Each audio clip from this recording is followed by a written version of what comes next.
Okay. Hello, good morning. Start பண்ணலாம். Voice கேட்குதுல்ல?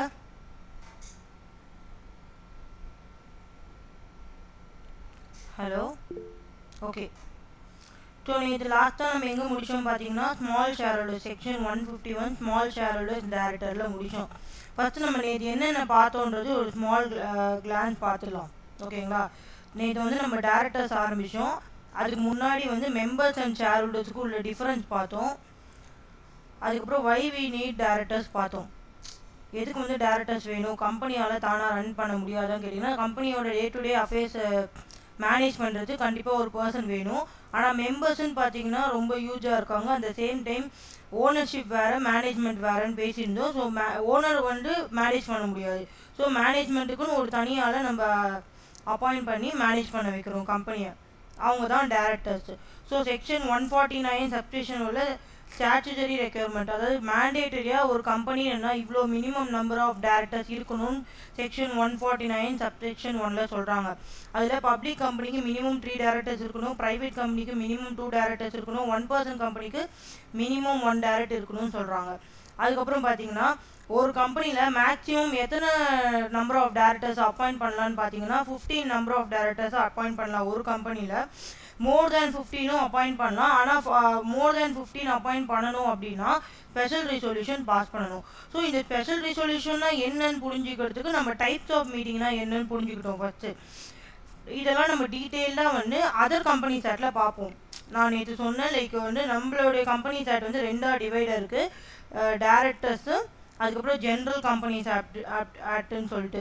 So நான் இங்கே மேலோட்டமாக சொல்கிறது எல்லாமே கொஞ்சம் டீட்டெயிலாக ஜென்ரல் கம்பெனிஸ் ஆக்டில் நம்ம பார்ப்போம். இப்போதைக்கு டேரக்டர்ஸுக்கு இம்பார்ட்டன்ஸ் கொடுத்தா போதும். ஸோ டைப்ஸ் ஆஃப் மீட்டிங்கில் 2 டைப் ஆஃப் மீட்டிங்ஸ் இருக்குது. ஒன்று டேரக்டர்ஸ்குள்ளேயே நடந்துக்கிற மீட்டிங், இன்னொன்று டேரக்டர்ஸ் ப்ளஸ் ஷேர் ஹோல்டர்ஸோட அப்ரூவல் வேணுன்ற மீட்டிங்கு.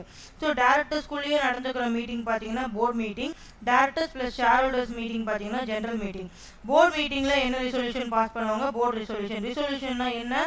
அப்ரூவல். ஒரு டெசிஷனை வந்து பண்ணலாமா வேணாமா அப்ரூவல் வாங்குறதுக்கு பேர் தான் ரிசொல்யூஷன்.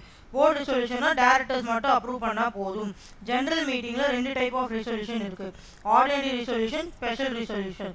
ஆர்டினரி ரிசொல்யூஷன்னா votes cast in favour is more than votes cast against. அதாவது 10 பேர் இருக்காங்க, 8 பேர் ஓட் பண்ணுறாங்கன்னா 5 பேர் ஃபேவர் 3 பேர் அகெயின்ஸ்ட்னா ஃபேவர் வந்து அகெயின்ஸ்டை விட அதிகமாக இருந்தால் ஆர்டினரி ரிசொல்யூஷன் பாஸ் ஆகிடுச்சுன்னு அர்த்தம். ஆனால் அதே ஸ்பெஷல் ரிசொல்யூஷன் பார்த்தீங்கன்னா இருக்கிற பீப்புளில் 75% பீப்புள் வந்து அப்ரூவ் பண்ணணும். இருக்கிற பீப்புளில் 75% பீப்புள் அப்ரூவ் பண்ணணும். அதாவது 25 பீப்புள் தான் வந்து அகெயின்ஸ்டாக இருக்கணும்.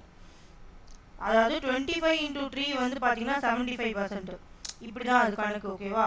ஸோ இது எப்படி சொல்கிறாங்கன்னா 3 டைம்ஸ் ஃபேவர் வந்து இருக்கணும், கிரேட்டர் தான் அகெயின்ஸ்ட் இருக்கணுன்றாங்க. ஓகேவா? ஃபார் எக்ஸாம்பிள் 3 பேர் வந்து நோ சொல்கிறாங்க டெசிஷனுக்கு. அப்போது எத்தனை பேர் வந்து ஃபேவர் பண்ணியிருந்தா இந்த ஸ்பெஷல் ரிசொல்யூஷன் பாஸ் ஆகும்னு பார்த்தீங்கன்னா, இந்த 3 இருக்குல்ல, அகெயின்ஸ்ட் இருக்குது, 3 × 3, ஸோ 9 ஃபேவர் ஒத்துக்கிட்டா மட்டும்தான், ஃபேவராக இருந்தால் மட்டும்தான் ஸ்பெஷல் ரிசொல்யூஷன் பாஸ் ஆகும். ஸோ இது வந்து நிறைய பேர் ஒத்துக்கணுன்றாங்க. ஸ்பெஷல் ரிசொல்யூஷனா இஸ் நத்திங் பட் ஒரு 100 பேர் இருக்காங்கன்னா 75% பீப்புள் வந்து அதுக்கு வந்து ஒத்துக்கணுன்றாங்க.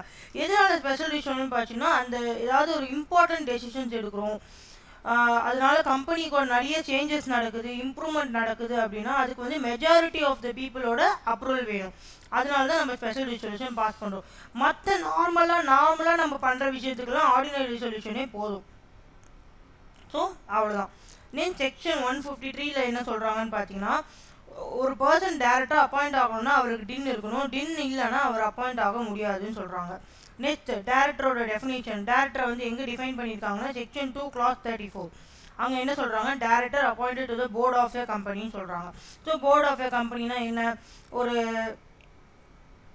சில மெம்பர்ஸை வந்து டேரக்டராக நம்ம அப்பாயிண்ட் பண்ணுவோம். அது எல்லா மெம்பர்ஸும் சேர்ந்தால் தான் வந்து ஒரு போர்ட் ஆஃப் டேரக்டர்ஸ்னு சொல்கிறோம். ஓகேவா? ஸோ டேரக்டர்ஸில் நம்ம அடிக்கடி யூஸ் பண்ணுற டேர்ம் வந்து எக்ஸிக்யூட்டிவ் டேரக்டர், நான் எக்ஸிக்யூட்டிவ் டேரக்டர் நம்ம சொல்லியிருக்கோம். ஸோ எக்ஸிக்யூட்டிவ்னா என்ன? டே டு டே எம்ப்ளாய்மெண்ட்டில் அவர் பங்கு எடுத்திருப்பார், எல்லா இம்பார்ட்டன்ட் டிசிஷன்ஸும் அவர் தான் எடுப்பார். இதே நான் எக்ஸிக்யூட்டிவ் டேரக்டர்னால் அவருக்கு இன்னொரு நேம் என்ன இருக்குன்னு சொல்லியிருந்தோம்? பார்ட் டைம் டேரக்டர்ஸ்னு சொல்லியிருந்தோம். அதே மாதிரி டே டு டே அஃபேர்ஸ்லாம் அவர் இன்வால்வ் ஆக மாட்டார். ஸோ இது ரெண்டுத்துக்கு இந்த மீனிங் தெரிஞ்சால் போதும். அண்ட் தென் பார்த்தீங்கன்னா இன்னொரு ப்ரொவிஷன் செக்ஷன் 149 என்ன சொல்கிறாங்கன்னா, board of directors of every company shall consist of individuals only. ஒரு டேரக்டராக ஒருத்தருக்கு அப்பாயிண்ட் பண்ணணும் ஒரு கம்பெனிலனா அவர் இண்டிவிஜுவலாக இருக்கணும். ஒரு கம்பெனியோ ஒரு ஃபேமோ இல்லை எல்எல்பியோ பார்ட்னர்ஷிப்போ வந்து டேரக்டராக அப்பாயிண்ட் பண்ண முடியாது. ஒரு இண்டிவிஜுவல், ஒரு தனி நபர், ஜனனி இல்லை ராஜேஷ், கோட்டீஸ்வரன் அப்படின்னு ஒரு தனி நபரை மட்டும்தான் டேரக்டராக அப்பாயிண்ட் பண்ணணும். ஓகே, இதை முடிச்சுட்டு நம்ம டேரெக்டாக என்ன பண்ணிட்டோம்னா கொஷின்ஸுக்கு போயிட்டோம். அதில் ஃபஸ்ட்டு கொஷின் டின்னா என்ன ஃபுல் ஃபார்ம் பார்த்தீங்கன்னா டைரக்டர் ஐடென்டிஃபிகேஷன் நம்பர். இதோட ப்ராசஸ் பார்த்தீங்கன்னா செக்ஷன் 153 to 159 சொல்லியிருக்காங்க.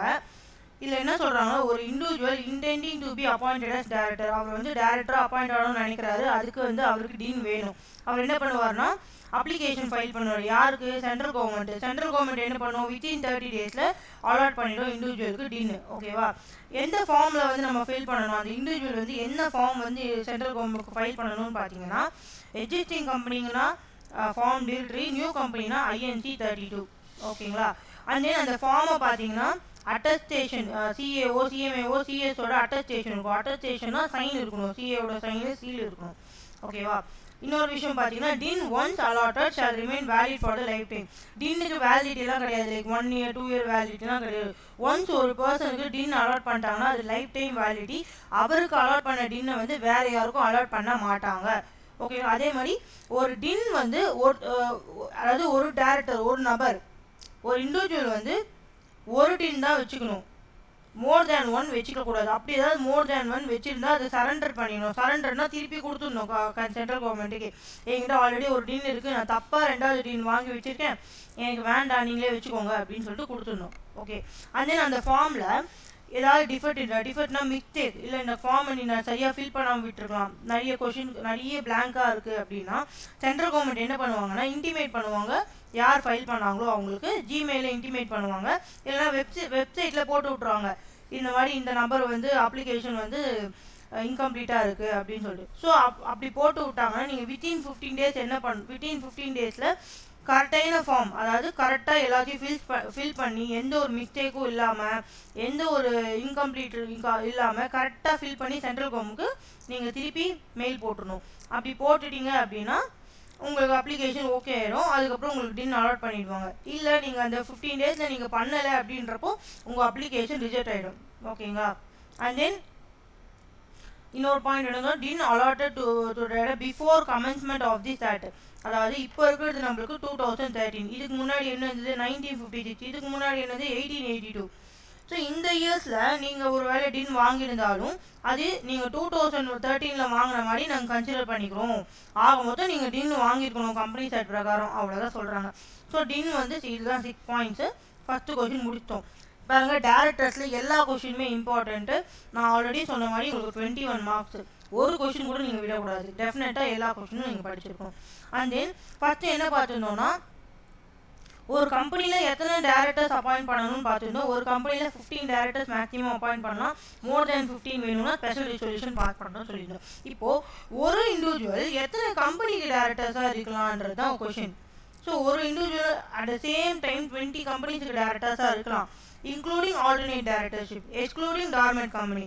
ஆனால் அவுட் ஆஃப் 20ல் பப்ளிக் கம்பெனின்னு பார்த்தீங்கன்னா மேக்ஸிமம் 20 தான் இருக்கணும். இதை வந்து அவங்க ஃபாலோ பண்ணணும். அதாவது at the same time 20 company இருக்கலாம், அதுக்கு மேலே போகக்கூடாது. ஒருவேளை இல்லை அவர் ஒருவேளை 20 கம்பெனிக்கு பதிலாக 22 கம்பெனிக்கு வந்து டேரக்டராக இருந்துட்டாருன்னு வச்சுக்கோங்க. அப்போ இதுக்கு பேர் என்ன, contravention of the provisions of the act. இந்த ரூல் அவர் மீறிட்டாரு. கான்ட்ரவென்ஷன் மீன்ஸ் இந்த ரூல் அவர் மீறிட்டாரு. அப்படி மீறிட்டாருன்னா என்ன, அவருக்கு பெனால்ட்டி பார்த்தீங்கன்னா 5000 per day. அதே மாதிரி பப்ளிக் கம்பெனியில் மேக்ஸிமம் 10 தான் சொல்லியிருக்கோம். இது அவரை வந்து மீறிட்டார். பப்ளிக் கம்பெனியில் 12 கம்பெனிஸுக்கு டேரக்டர் ஆகிட்டாருன்னு வச்சுக்கோங்க. அப்போ இது கான்ட்ரவென்ஷன், அப்போ இது பெனால்ட்டி 5000 per day. ஆல்டர்னேட் டேரக்டர்னா என்ன சொன்னோம், ஒரு டேரக்டர் ஆஃபீஸ் விஷயமாவோ இல்லை டூர் விஷயமாவோ outside India for more more than 3 months. கரெக்டான டேர்ம் பார்த்தீங்கன்னா absence in India for more than 3 months. இதுதான் கரெக்டான டேர்ம். ஓகேவா? absence in India for more than 3 monthsனா அப்போ இந்தியாவில் இருக்க கம்பெனியை யார் பார்த்துப்பா? அதனால என்ன பண்ணுவாங்கன்னா இன்னொரு டைரக்டரை வந்து அப்பாயிண்ட் பண்ணுவாங்க. அப்படி பண்ணலாமான்னு கேட்டிங்கன்னா எப்போ அது அப்படி பண்ணலான்னு பார்த்தீங்கன்னா ஏஓஏ அத்தாரைஸ் பண்ணியிருக்கணும். அதாவது ஏஓஏல அந்த ப்ரொவிஷன் இருக்கணும், இந்த கம்பெனிக்கு நீங்கள் இந்த மாதிரி ஆல்டர்னேட் டைரக்டர் அப்பாயிண்ட் பண்ணிக்கலாம் அப்படின்ட்டு ஒரு ப்ரொவிஷன் இருக்கணும். ஓகே மேம், ஏஓஏல இல்லை, அப்போ அப்படின்னா நம்ம ஆல்டர்னேட் டைரக்டர் அப்பாயிண்டே பண்ண முடியாதா? இங்கே இருக்கிற டைரக்டர் அப்போ 3 monthsக்கு மேலே இந்தியா விட்டு வெளியே போயிருந்தா நாங்கள் என்ன தான் பண்ணுறதுன்னு கேட்டிங்கன்னா ஏஓஏல இருந்தால் அப்பாயிண்ட் பண்ணலாம். ஏஓஏல இல்லை அப்படின்னா என்ன பண்ணணும்னா ordinary resolution in general meeting pass பண்ணணும். ஓகேவா? ஆர்டினரி ரிசொல்யூஷனா என்னன்னு நம்ம சொன்னோம், இந்த மாதிரி votes cast in favour is more than votes cast against. General மீட்டிங்னா யாருக்கான மீட்டிங்? ஷேர் ஹோல்டர்ஸ் ப்ளஸ் டைரக்டர்ஸ்க்கான மீட்டிங். இது வந்து ஆல்டர்னேட் டைரக்டர்ஸ்க்கான பாயிண்ட்ஸு நோட் பண்ணி வச்சுக்கோங்க. Okay, then moving on to types of directors. First நம்ம என்ன படிச்சோம்னா ஃபர்ஸ்ட் டைரக்டர்ஸ். செக்ஷன் 152ல் அப்பாயின்மெண்ட் ஆஃப் ஃபர்ஸ்ட் டைரக்டர்ஸ் பற்றி சொல்லியிருக்காங்க. இப்போது AOA articles of அசோசியேஷனில் name கொடுத்துட்டாங்கப்பா, company இப்போ தான் புதுசாக ஃபார்ம் ஆகிருக்கு, யார் வந்து டைரக்டர்ஸாக இருக்க போகிறா அப்படின்ற ஒரு கொஷினுக்கு ஏஓஏல எக்ஸாம்பிள் ஏஓஏல என்ன சொல்லிட்டாங்கன்னா ராஜேஷ்னு ஒரு பேர் கொடுத்துட்டாங்க. நோ ப்ராப்ளம், ராஜேஷ் வந்து டைரக்டராக இருந்துட்டு போயிடலாம். எப்போ வரைக்கும் இருந்துட்டு போயிடலான்னு பார்த்தீங்கன்னா ஃபஸ்ட்டு ஏஜிஎம் வரைக்கும் இருந்துட்டு போயிடலாம். ஃபஸ்ட்டு ஆனுவல் ஜென்ரல், ஆனுவல்னாலே என்ன இயர்லி ஒன்ஸ் நடக்கிறது. So yearly annual general meeting நடக்கும். இதெல்லாம் நம்ம டீட்டெயிலாக பார்ப்போம், இப்போதைக்கு இது தெரிஞ்சுக்கோங்க. ஓகேவா? ராஜேஷ் இருந்து இப்போ ப்ராப்ளம் என்னன்னா ஏஓஏல ராஜேஷ்ன்ற பேரே மென்ஷன் பண்ணல. அதாவது ஃபர்ஸ்ட் டைரக்டர்ஸ் பற்றி ஒன்றுமே சொல்லலைன்றப்போ ஏஓஏ சைலண்டாக இருக்கணும்ன்றப்போ என்ன ஆகும்னா நம்ம ரெகுலேஷன் 60 + டேபிள் எஃப் பார்க்கணும். இது உங்கள் ஆன்சர்ஸில் இருக்காது கைஸ். ரெகுலேஷன் 60 டேபிள் எஃப்ன்றது உங்கள் ஆன்சர்ஸில் இருக்காது. நான் உங்களுக்கு ப்ராக்டிக்கல் சினாரியோ தான் சொல்லிட்டு இருக்கேன். ஆன்சர்ஸில் என்ன தெரியுமா இருக்கும்? ஏஓஏல நேம் இருந்தால் அந்த நேம் டேரெக்டாக ஆன்சர் எங்கே தெரியுமா போகும்? இல்லை ஏஓஏல பேர் இல்லைன்றப்போ என்ன சொன்னேன், சப்ஸ்கிரைபர்ஸ் ஆஃப் எம்ஓஏ வந்து கன்சிடர்ட் அஸ் ஃபர்ஸ்ட் டைரக்டர்ஸ். இதுதான் இருக்கும் உங்கள் ஆன்சர்ஸில். இது ரெண்டும் தான் இருக்கும் உங்கள் ஆன்சர்ஸில். நான் ரெகுலேஷன் 60 டேபிள் எஃப்ன்றது உங்களுக்கு ப்ராக்டிக்கலாக சொன்னேன். லால என்ன இருக்கும் சொல்கிறான்னா உங்கள் ஆன்சரில் பார்த்தீங்கன்னா இதுதான் இருக்கும். ஏஓஏல நேம் இருந்தால் அவர், அப்படி இல்லைன்னா சப்ஸ்கிரைபர் டு எம்ஓஏ யாரெல்லாம் இருக்காங்களோ அவங்களாம் considered as first director until annual general meeting, first annual general meeting. Then rotational retiring director. Rotational retiring director நம்ம என்ன பார்த்துருந்தோம்னு பார்த்தீங்கன்னா இந்த பிக் பாஸ் ரிலேட் பண்ணியிருந்தோம். லைக் நாமினேஷன் அண்ட் எலிமினேஷன் அப்படின்னு சொல்லிட்டு யாரெல்லாம் ரிட்டையர் ஆகணுமோ அவங்களாம் ரொட்டேட் ஆகிட்டே வருவாங்க. ரொட்டேட் ஆகிறதுலேருந்து ஒரு பங்கு தான் வந்து ரிட்டையர் ஆவாங்க. So not less than 2/3 of the total number of directors upper rounding ஆஃப்னு நெக்ஸ்ட் கிரேட்டர் நம்பர் சொல்லிடணும். இது எந்த கம்பெனிக்கு அப்ளிகபிள்? பப்ளிக் கம்பெனிக்கு தான் applicable. Shall be whose period of office is liable to by retirement of directors by rotation. So 2/3 of the total number of directors தான் வந்து rotational director. அதுக்கு எக்ஸாம்பிள் எடுத்துடணும். டோட்டல் நம்பர் ஆஃப் டைரக்டர்ஸ் 10, அந்த 2/3 பார்த்தீங்கன்னா 6.3. Next greater number 7 directors வந்து இப்போ rotational director. இப்போ out of 7ல் பார்த்தீங்கன்னா 1/3 வந்து பார்த்தீங்கன்னா யார் ரிட்டையர்டு டைரக்டர் ஆவாங்க. ஸோ அவுட் ஆஃப் 7 1/3 பார்த்தீங்கன்னா யார் 2.1 வந்து என்னது நியரஸ்ட் ரவுண்டிங் ஆஃப் நம்ம எடுத்துக்கணும். நியரஸ்ட்னா 2.5 வரைக்கும் 2 எடுத்துக்கணும். 2.5க்கு மேலே 6னா 3 எடுத்துக்கணும். இதுதான் நியரஸ்ட் ரவுண்டிங் ஆஃப். இதுதான் நம்ம எல்லாத்துலேயுமே யூஸ் பண்ணுவோம். லைக் அக்கௌண்ட்ஸு, மேத்ஸ், இது இன்கம் டேக்ஸ் எல்லாத்துலேயுமே இதுதான் நம்ம ஃபாலோ பண்ணுவோம். ஆனால் ரொட்டேஷனலுக்கு மட்டும் நம்ம என்ன படிச்சிருந்தோம்னா அப்பர் ரவுண்டிங் ஆஃப்னு படித்தோம். அப்பர் ரவுண்டிங் ஆஃப்னா நெக்ஸ்ட் கிரேட்டர் நம்பர்னு அர்த்தம். Then coming to woman director. Woman director என்னன்னா எங்கே வந்து மேண்டேட்ரி உமன் டைரக்டர் வந்து அப்பாயிண்ட் பண்ணணும், ரொம்ப இம்பார்ட்டண்ட். எவ்ரி லிஸ்டட் கம்பெனினா நம்மளுடைய ஷேர்ஸ் வந்து என்எஸ்சி பிஎஸ்சியில் லிஸ்ட் ஆகிருக்கு, ஸ்டாக் எக்ஸ்சேஞ்சஸில் லிஸ்ட் ஆகிருக்கு, நம்மளோட நேம் பார்த்தீங்கன்னா அந்த லிஸ்ட்டில் இருக்குன்னா அதுக்கு பேர் வந்து லிஸ்டட் கம்பெனி. பப்ளிக் கம்பெனியாக இருந்தால் paid up share capital 100 crore or more இருக்கணும். டர்ன் ஓவர் 300 crore ஆர் ஏதாவது ஒன்று சாட்டிஸ்ஃபை ஆகிருந்தால் போதும் அவங்க உமன் டைரக்டர் அப்பாயிண்ட் பண்ணலாம். தென் உமன் டைரக்டரில் வேகன்சி இருக்குது. வேகன்சினா அங்கே யாராவது அப்பாயிண்ட் பண்ணியிருக்கணும், ஆனால் அங்கே யாரும் இல்லை.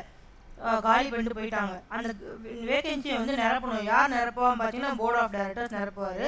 எப்போ நிரப்புவார் பார்த்தீங்கன்னா வித்தின் டைம் லிமிட். எப்போக்குள்ளே நிரப்புவாருன்னு பார்த்தீங்கன்னா immediate next board meeting or 3 months from the date of such vacancy whichever is later. whichever is laterனா நம்ம எக்ஸாம்பிள் வச்சுருந்தோம். இமீடியட் நெக்ஸ்ட் போர்ட் மீட்டிங் எப்போன்னு பார்த்தீங்கன்னா July 12. 3 months from the date of such vacancy. Vacancy எப்போ நடந்தது? மே. அதுலேருந்து 3 months பார்த்தீங்கன்னா மே, June, July 15th நடக்குது. Later எது லேட்டு? 15th தான் லேட்டு. ஓகேவா? ஜூலை 15க்குள்ளே நீங்கள் அப்பாயிண்ட் பண்ணியிருக்கணும் உமன் டைரக்டர்னு தான் கான்செப்ட். அண்ட் தென் லாஸ்ட்டாக என்ன பார்த்தோம்னா small share holders director. Section 151 வந்து small share holders director.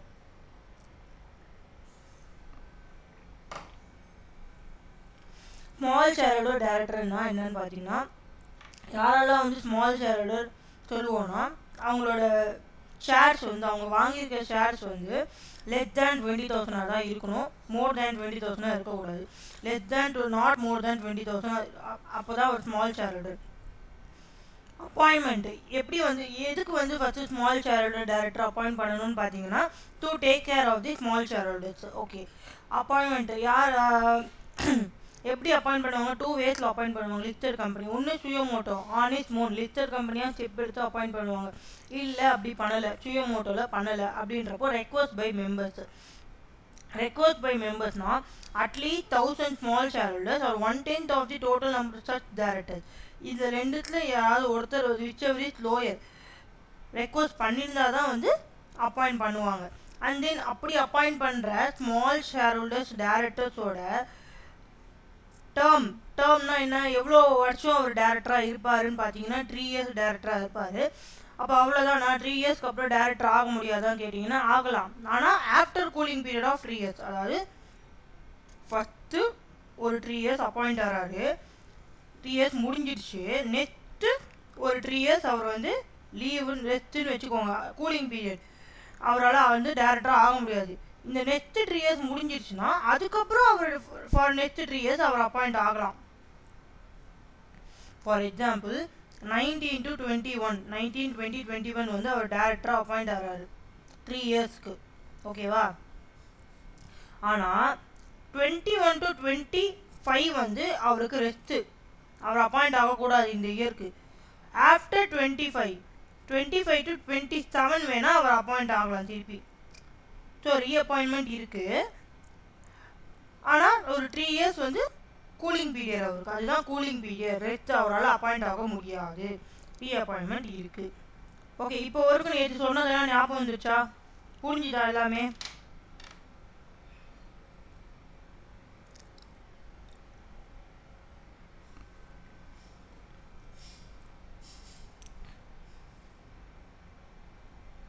Ma'am இப்போ நீங்கள் சொன்னீங்களா அந்த கொஸ்டின்ஸ் ஒரு 8 கொஸ்டின் சொன்னீங்களா? இப்போ இந்த மாதிரி நம்ம அதாவது அந்த புக்கில் இருக்கிற மாதிரி டெஃபினிஷன்லாம் நம்ம படிக்கணும்னு அவசியம் இல்லை. அந்த கான்செப்ட் வந்து நமக்கு இப்போ ப்ராக்டிக்கலாக இப்போ நீங்கள் சொன்ன மாதிரி தெரிஞ்சுக்கிட்டு இதை பேஸ் பண்ணி நம்மளாவே எழுதினாலே ஓகே தானே? இதுதான் ஆன்சரே. நான் இதுதான் கான்செப்டாக உங்களுக்கு சொல்லி தரேன்.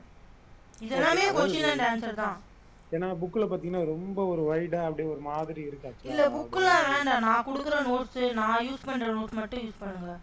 நான் எது புக்கில் எடுக்கிறேனோ அது மட்டும் புக்கில் பாருங்கள். இப்போ நேற்று நான் டிஸ்குவாலிஃபிகேஷன் புக்கில் எடுத்தேன் இல்லையா? ஓகே, அந்த மாதிரி அது மட்டும் பாருங்கள். நான் அதுவுமே உங்களுக்கு தனியாக காப்பி பண்ணி கொடுத்துருவேன். நேற்று ஆஸ் ஆஃப் நவ் நேற்று நோட்ஸ் ரெடி ஆகலைன்றதுனால நான் புக்கு எடுத்தேன். ஓகே. ஸோ இப்போ நீங்கள் சொல்கிறீங்க இந்த கீ பாயிண்ட்ஸ் மட்டும் மேஜராக இருந்தால் போதும், போதும், அவ்வளோதான். இவ்வளோதான் ஆன்சரு. இதை நீங்கள் வந்து கரெக்டாக சென்டென்ஸ் மேக் பண்ணி எழுதிடணும். சென்டென்ஸை தான் நானும் கொடுத்துருக்கேன். ஓகே. நேற்று நான் ஒரு கொஷின் பேங்க் ஷேர் பண்ணேன், பார்த்தீங்களா டெலிகிராமில்? பார்த்தேன். அது நான் ரெடி பண்ண நோட்ஸ் தான். ஸோ நீங்கள் அது ரெஃபர் பண்ணால் கூட போதும். ஓகே, டீட்டெயிலாக பார்க்கல, பட் ஓகே சார், கண்டினியூ பண்ணலாமா? Okay okay, 1 minute.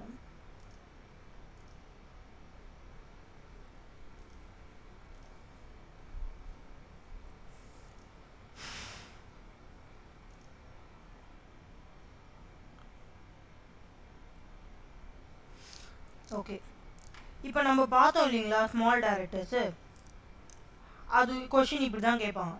Discuss the process of appointment of director elected by small share holders in a company. இது எப்போ கேட்டிருக்காங்க பார்த்தீங்கன்னா 2 வாட்டி கேட்டிருக்காங்க. ஜூலை 2023 எல்லாமே ஓல்டு சிலபஸ். ஓகேவா, ஓல்டு சிலபஸில் 5 மார்க்ஸு. இப்போது நம்மளுக்கு இருக்கிற கரண்ட் சிலபஸ் 2022.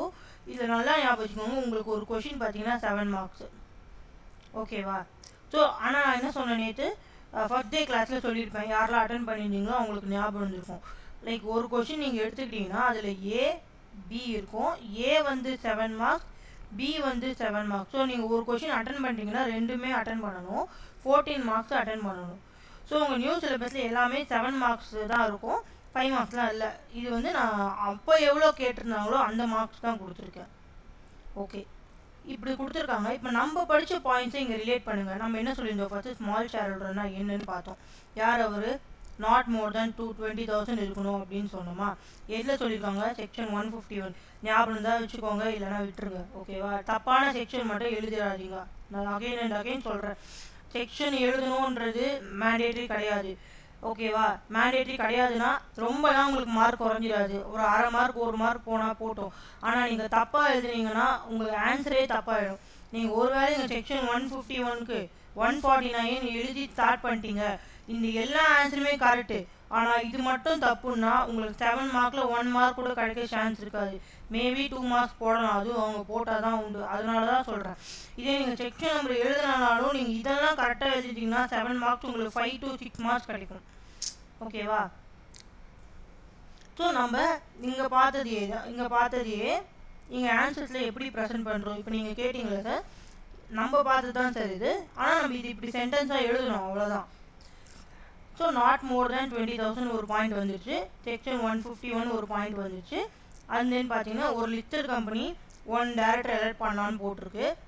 லிஸ்டட் கம்பெனி எப்படி அப்பாயிண்ட் பண்ணுவாங்கன்னு நம்ம பார்த்தோம். 2, ஒன்று சுயோமோட்டோ, இன்னொன்று 2 ரெக்வஸ்ட் வைக்கணும். யார், 1000 ஸ்மால் ஷேர் ஹோல்டர்ஸ் இல்லை 1/10 ஆஃப் ஆல் ஷெஸ் டைரக்டர்ஸ்ன்னு சொல்லியிருந்தோம். ஸோ அந்த லைன் தான் இங்கே இருக்குது. இங்கே பாருங்கள், not less than 1000 share holders or 1/10 of whichever is lower. நம்ம பார்த்த பாயிண்ட் தான். Okay, then move on to next. அந்த டைரக்டர், அப்படி அப்பாயிண்ட் பண்ண டைரக்டர், அதாவது small share holder director shall not be liable to retire by rotation. நம்ம ஒரு provision பார்த்தோம், ரொட்டேஷனல் டைரக்டர், ரிட்டையரிங் டைரக்டர். அந்த ப்ரொவிஷன் வந்து ஸ்மால் ஷேர் ஹோல்டர்ஸுக்கு அப்ளிகபிள் ஆகாதுன்னு சொல்கிறாங்க. ஓகே, அண்ட் தென் டென்யூர் எல்லாமே ஒரே மீனிங் தான். எத்தனை வருஷம் ஒரு டைரக்டராக இருக்கலாம்னு பார்த்தீங்கன்னா shall not exceed a period of 3 consecutive years. consecutive yearsனா continuous years. இப்போ நம்ம எக்ஸாம்பிள் என்ன சொன்னோம், 19 to 21, 19, 20, 21 3 வருஷம் ஒருத்தர் அப்பாயிண்ட் ஆகிறாருன்னா 3 வருஷத்துக்கும் சேர்த்து கண்டினியூவாக 3 வருஷம். ஃபார் எக்ஸாம்பிள் 19 to 20, நான் 22க்கு 23 இருந்துக்கிறேன், 24க்கு 25, இதுவும் 3 வருஷம் தானேப்பா அப்படின்லாம் கேட்கக்கூடாது. ஓகேவா, கான்சிக்யூட்டிவ் தெளிவாக கொடுத்துட்டாங்க அவங்க. கான்சிக்யூட்டிவ்னா கண்டினியூஸ், மீனிங் தெரியலனா எழுதிக்கோங்க. ஏன்னா லாவில் வந்து ஒரு வேர்டுக்கு மீனிங் தெரிஞ்சால் மட்டும்தான் நம்ம ஆன்சரே எழுத முடியும், எல்லாத்தையும்லாம் மக்க படிக்க முடியாது. அதனால நம்ம ஃப்ரீக்வெண்ட்டாக யூஸ் பண்ணுற டேர்ம்ஸுக்கு நான் மீனிங் சொல்லிகிட்டே வரேன் உங்களுக்கு. ஏன்னா மீனிங்க்குன்னு தனியாக கிளாஸ்லாம் வைக்க முடியாது, நம்ம படிக்கும் போதே தான் சொல்லிட்டு போக முடியும். ஓகே, கான்ஸ்டிடியூட்டிவ் டேர்ம்ஸ்க்கு வந்து கண்டினியூஸ். அந்த expiry term director shawl not be eligible for reappointment. Okay, and then பார்த்தீங்கன்னா he shall be considered as an independent director. Independent director next நம்ம பார்க்க போகிற ஒரு பெரிய கான்செப்ட் பார்த்தீங்கன்னா இதுதான், இண்டிபெண்டன்ட் டைரக்டர். ஓகே, அவர் வந்து ஸ்மால் ஷேர் ஹோல்டர் டைரக்டர் வந்து இண்டிபெண்டன்ட் டைரக்டராக கன்சிடர் பண்ணிப்பாங்க அப்படின்னு சொல்கிறாங்க. ஓகேவா, அண்ட் தென் அவர் வந்து not eligible for such appointment. ஒரு பர்சன் வந்து இந்த ஸ்மால் ஷேர் ஹோல்டர் டைரக்டராக அப்பாயிண்ட் ஆக எலிஜிபிள் இல்லை எப்போன்னு பார்த்தீங்கன்னா அவர் டிஸ்குவாலிஃபைட் அண்டர் செக்ஷன் 164. நம்ம நேற்று பார்த்தோம், what are the disqualification to be appointed as a director அப்படின்னு சொல்லிட்டு செக்ஷன் 164லேயே அவர் டிஸ்குவாலிஃபைடுன்னு சொல்லிட்டாங்க. அப்புறம் எப்படி நீங்கள் அவர் டைரக்டராக வந்து அப்பாயிண்ட் ஆகவே எலிஜிபிள் இல்லைன்றப்போ எப்படி நீங்கள் வந்து ஸ்மால் ஷேர் ஹோல்டர்ஸ்க்கு மட்டும் அப்பாயிண்ட் பண்ணுவீங்க? ஸோ அதனால என்ன சொல்லிட்டாங்கன்னு பார்த்தீங்கன்னா செக்ஷன் 164ல டிஸ்குவாலிஃபைட்னா இங்கேயும் டிஸ்குவாலிஃபைட் அப்படின்னு சொல்கிறாங்க. ஓகேவா? அதே மாதிரி no person shall hold the position of small shareholders director in more than 2 companies. அதாவது நம்ம யூஸ்வலாக என்ன பார்த்தோம், ஒரு இண்டிவிஜுவல் எத்தனை கம்பெனிக்கு டைரக்டராக இருக்கலாம், அட் த சேம் டைம் 20 கம்பெனிஸ்க்கு டைரக்டராக இருக்கலாம். அதில் பார்த்தீங்கன்னா including alternate director, excluding dormant company. And then பார்த்தீங்கன்னா பப்ளிக் கம்பெனி மேக்ஸிமம் 10 கம்பெனிஸ் இருக்கலாம்னு பார்த்துருந்தோம். ஓகே, இப்போ தான் பார்த்தோம். ஆனால் இதில் என்ன சொல்கிறாங்கன்னா, ஸ்மால் ஷேர்ஹோல்டர்ஸ் டைரக்டரில் என்ன சொல்கிறாங்கன்னா, மோர் தேன் 2 கம்பெனிஸ் வந்து, அதாவது 2 companies at the same time இருக்கலாம், மோர் தேன் 2 இருக்கக்கூடாது. Small shareholders director at the same time எத்தனை கம்பெனிஸ் டைரக்டராக இருக்கலாம், 2 கம்பெனிஸ் இருக்கலாம். அதே சமயம் அந்த 2 கம்பெனியும் வந்து காம்படிஷன் கம்பெனியாக இருக்கக்கூடாது. கம்பீட்டிங் ஒரு கான்ஃப்ளிக்ட் கம்பெனி. கம்பீட்டிங் ஒரு கான்ஃப்ளிக்ட்னா மீனிங் என்னன்னு பார்த்தீங்கன்னா, என்ன சொல்ல வராங்க, கம்பீட்டிங் ஒரு கான்ஃப்ளிக்ட் அப்படின்னா என்ன சொல்கிறாங்க, இப்போது கம்பெனி ஏ இருக்குது, கம்பெனி பி இருக்குது. நான் 2 கம்பெனிக்கும் வந்து டைரக்டர்னு வச்சுக்கோங்க. ஸ்மால் ஷேர் ஹோல்டர்ஸ் நம்ம இப்போ என்ன பார்த்துட்ருக்கோம், ஸ்மால் ஷேர் ஹோல்டர்ஸ் டைரக்டர் யார், ஜனனி வந்து small share holder director for company A, company B. இப்போ கம்பெனி ஏ வந்து எக்ஸாம்பிள் பானிபூரி பிஸ்னஸ். கம்பெனி பி பார்த்தீங்கன்னா டெக்ஸ்டைல் பிஸ்னஸ்ன்னு வச்சுக்கோங்க. இது ரெண்டுத்துக்கும் ஏதாவது சம்மந்தம் இருக்கா, பானிபூரிக்கும் டெக்ஸ்டைலுக்கும் ரெண்டுத்துக்கும் ஒரு சம்மந்தமும் இல்லை. ஸோ இப்படி இருந்தால் நான் 2 கம்பெனிக்கும் வந்து டேரெக்டாக இருந்துட்டு போயிடலாம். பிரச்சனை என்னன்னு பார்த்தீங்கன்னா, இதுவும் பானிபூரி பிஸ்னஸ்ஸு, கம்பெனி பியும் பார்த்தீங்கன்னா பானிபூரி பிஸ்னஸ்ஸு. ஸோ இப்படி இருந்தால் ஒரு டேரக்டராக நான் இப்போ இந்த 2 கம்பெனிக்கு நான் யாருக்கு நல்லது பண்ணுவேன், 2 பேரும் காம்படிஷன் ஆக்சுவலாக. இவங்களும் வந்து முன்னேறணும்னு நினைப்பாங்க, இவங்களும் முன்னேறணும்னு நினைப்பாங்க. யாருக்கு வந்து நான் சப்போர்ட் பண்ணுவேன், கம்பெனி ஏக்கா பிக்கா? ஸோ இந்த மாதிரி பிரச்சனை இருக்கக்கூடாதுன்னு தான் ஒரு ப்ரொவிஷனே கொண்டு வந்துட்டாங்க. நீ வந்து அட் த சேம் டைம் 2 கம்பெனிக்கு ஸ்மால் ஷேர்ஹோல்டர் டைரக்டராக இருந்துக்கிட்டு போங்க. ஆனால் 2 கம்பெனியும் வந்து காம்பீட்டிங்காக இருக்கக்கூடாது. லைக் நீங்களும் பானிபூரினா நீ யாருக்கு நல்லது பண்ணுவ, எதுக்கு வந்து டெசிஷன் எடுப்பேன்ட்டு கன்ஃபியூஸ் ஆகிடும். ஓகேங்களா? இப்போ ஒரு ஆர்டர் வருது, ஒரு நல்ல பெரிய டிரான்சாக்ஷன் ஆர்டர் வருது, நீ எந்த கம்பெனி சார்பாக யோசிப்ப, கம்பெனி ஏக்கு நல்லது பண்ணலான்னு யோசிப்பியா, கம்பெனி பிக்கு நல்லது பண்ணலாம் யோசிப்பியா? அதனால ரெண்டும் இந்த டெசிஷன், நீ எடுக்கிற ஒரு டெசிஷனால என்ன ஆகும்னு பார்த்தீங்கன்னா 2 கம்பெனிக்கும் முட்டிக்கும். அப்படி முட்டிக்க கூடாதுன்றதுக்காக தான் நீ என்ன சொல்கிறாங்கன்னா, இந்த மாதிரி 2 ஒரே பிஸ்னஸாக இருக்கிற கம்பெனிக்கு நீ அப்பாயிண்டே ஆகாத, 2 வேறு பிஸ்னஸாக இருந்தால் நீ அப்பாயிண்ட் ஆகிக்கோ அப்படின்னு சொல்கிறாங்க. இது ஒரு ப்ரொவிஷன். ஓகேவா? தென் restriction on small shareholder director.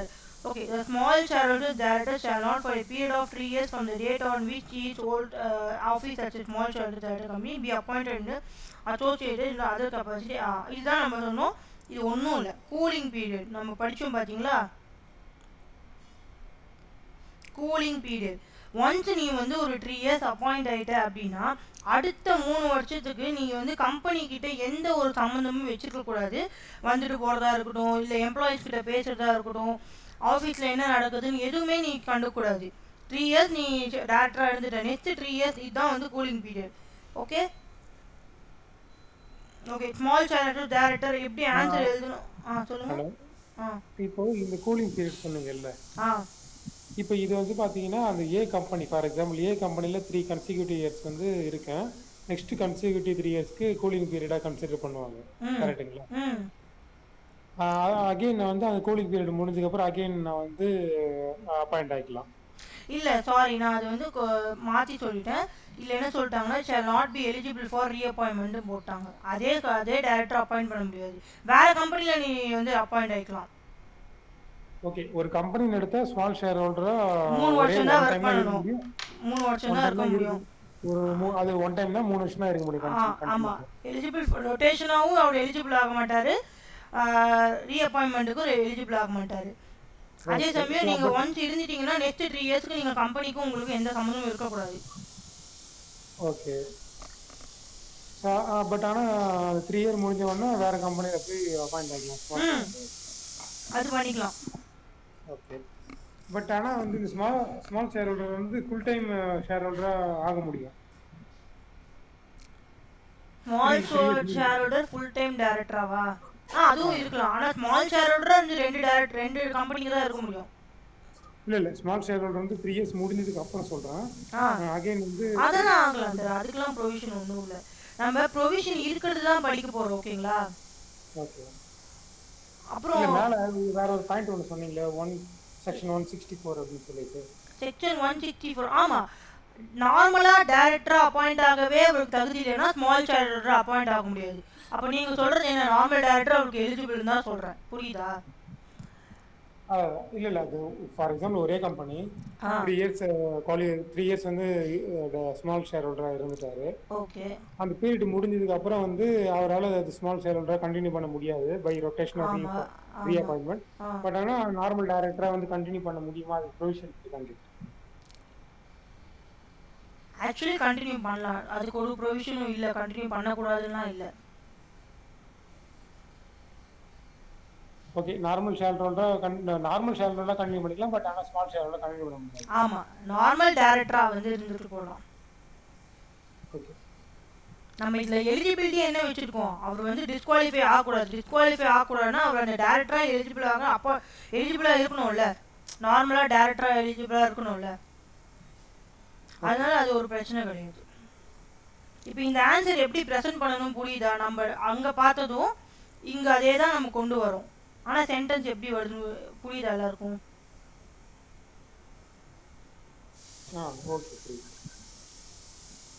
Okay.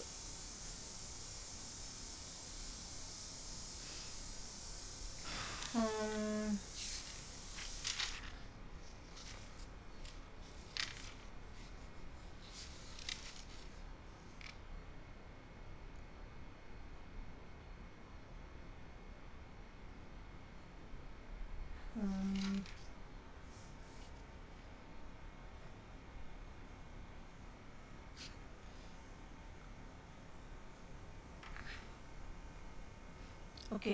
Next important topic பார்த்தீங்கன்னா இண்டிபெண்டன்ட் டைரக்டர். இது இன்டர் லெவலில் மட்டும் இல்லை, ஃபைனல் லெவல்லையும் வந்து ரொம்ப இம்பார்ட்டண்ட்டான ஒரு டாபிக்.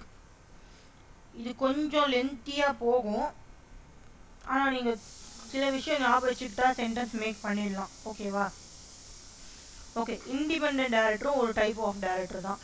இவர் வந்து என்னன்னு பார்த்தீங்கன்னா செக்ஷன் 2 clause 42ல் இண்டிபெண்டன்ட் டைரக்டர்னா என்னன்னு டிஃபைன் பண்ணியிருக்காங்க. ஸோ இண்டிபெண்டன்ட் டைரக்டர்னா யாருன்னு பார்த்தீங்கன்னா இண்டிபெண்டன்ட் டைரக்டர் ரெஃபர் டு இதில் செக்ஷனில் டெஃபினேஷன் செக்ஷனில் என்ன சொல்லிட்டாங்கன்னு பார்த்தீங்கன்னா இண்டிபெண்டன்ட் டைரக்டர்னா என்னென்னா 149 சப்செக்ஷன் 6ல் போய் பார்த்துக்கோங்க அப்படின்றாங்க. அப்போ 149 சப்செக்ஷன் 6ல் என்ன இருக்குது? Independent director means a director other than a managing director or a whole-time director or a nominee director who in board's opinion is a person of integrity, possession relevant expertise and knowledge, experience. Okay. என்ன சொல்கிறாங்க 149 subsection 6ல் பார்த்தீங்கன்னா other than a MD managing director, whole-time director, nominee director. அதுக்கு நம்மளுக்கு first managing director யார், whole-time director யார், nominee director யாருன்னு தெரியணும். ரைட்டா? ஸோ மேனேஜிங் டைரக்டர் பார்த்தீங்கன்னா இது மேனேஜிங் டைரக்டர் எங்கே டிஃபைன் பண்ணியிருக்காங்கன்னா செக்ஷன் 2 clause 54ல் டிஃபைன் பண்ணியிருக்காங்க. ஸோ 1 minute இருங்க.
ஓகே.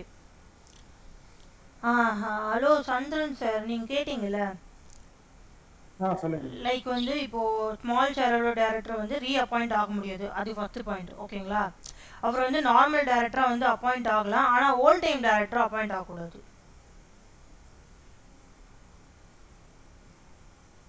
ஓகே. அதாவது ஓல்ட் டைம் டேரக்டர்னா டெய்லியுமே அங்கேயே டே டு டே அஃபேர்ஸாக அவங்க மெயின் டேரக்டர்ஸ் அதுவாக அப்பாயிண்ட் ஆக முடியாது, ஆனால் டேரக்டராக அவங்க அப்பாயிண்ட் ஆகலாம். அந்த கைண்ட்ஸில் ஓல்ட் டைம் மட்டும் ஆக முடியாது. ஓகே. அதாவது பார்ட் டைமாக இருக்கலாம், வந்து இண்டிபெண்ட்டாக இருக்கலாம், அந்த மாதிரிலாம் இருக்குது இருக்கலாம். பட் டெசிஷன் மட்டும் எடுக்க முடியாது. ஓல்ட் டைமாக இருந்தால் மட்டும் தான் டெசிஷன் எடுக்க முடியும். அப்படி இல்லை, எல்லாருமே டெசிஷன் எடுப்பாங்க. ஓல்ட் டைம் வந்து ரொம்ப இம்பார்ட்டன்ட், லைக் வந்து கம்பெனிக்காகவே இருக்கவங்க அவங்க. லைக் எக்ஸிக்யூட்டிவ் டைரக்டர் சொன்னீங்க. எக்ஸிக்யூட்டிவ், அதுதான் சொல்கிறேன். அவங்க எக்ஸிக்யூட்டிவாக இருக்க முடியாது, அப்படி வச்சுக்கோங்க. நான் எக்ஸிக்யூட்டிவாக இருக்கலாம். நான் எக்ஸிக்யூட்டிவாக இருந்துக்கலாம். ஏன்னா வந்து அவர் ரோலே டிஃபர் ஆகுது இல்லையா? ஃபர்ஸ்ட் அவர் எப்படி அப்பாயிண்ட் ஆகியிருந்தாரு, ஸ்மால் ஷேர் ஹோல்டர்ஸை ரெப்ரசன்ட் பண்ண ஆகியிருந்தாரு. இப்போ கம்பெனிக்கு ஆக போறாரு, அதனால அவருக்கு ஓல்ட் டைம் கொடுக்கல. ஓகே.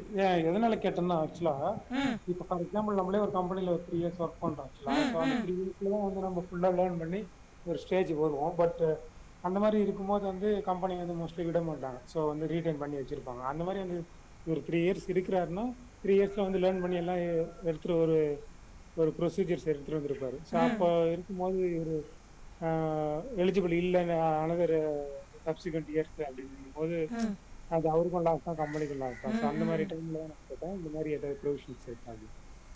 ஓகே சார், அதான் நம்ம ஆஃப்டர் கூலிங் பீரியட் அவர் அப்பாயிண்ட் பண்ணிக்கலாம். அந்த கூலிங் பீரியட் இருக்கானா, ஆக்சுவலாக அந்த 3 வருஷம் அவர் சம்மந்தமாக கம்பெனியை விட்டு போயிடணும். ஓகே. அதாவது 3 இயர்ஸ் இருந்துட்டு அந்த அடுத்த 3 இயர்ஸ் வந்து நீங்க சம்பந்தமே இருக்க கூடாது கம்பெனிக்கும் உங்களுக்கும். கூலிங் பீரியட் முடிஞ்சதா வந்து நார்மல். ஆமா. So okay. அப்போ வந்து 2 பாயிண்ட் இருக்கு. ஸ்மால் ஷேல்டர் வந்து அகைன் ரீ அப்பாயின்மெண்ட் ஆக முடியாது. பட் ஆனா நார்மல் டைரக்டர் ஆகணும். பட் அது 3 இயர்ஸ் கூலிங் பீரியட் வந்து compulsory. S. Okay.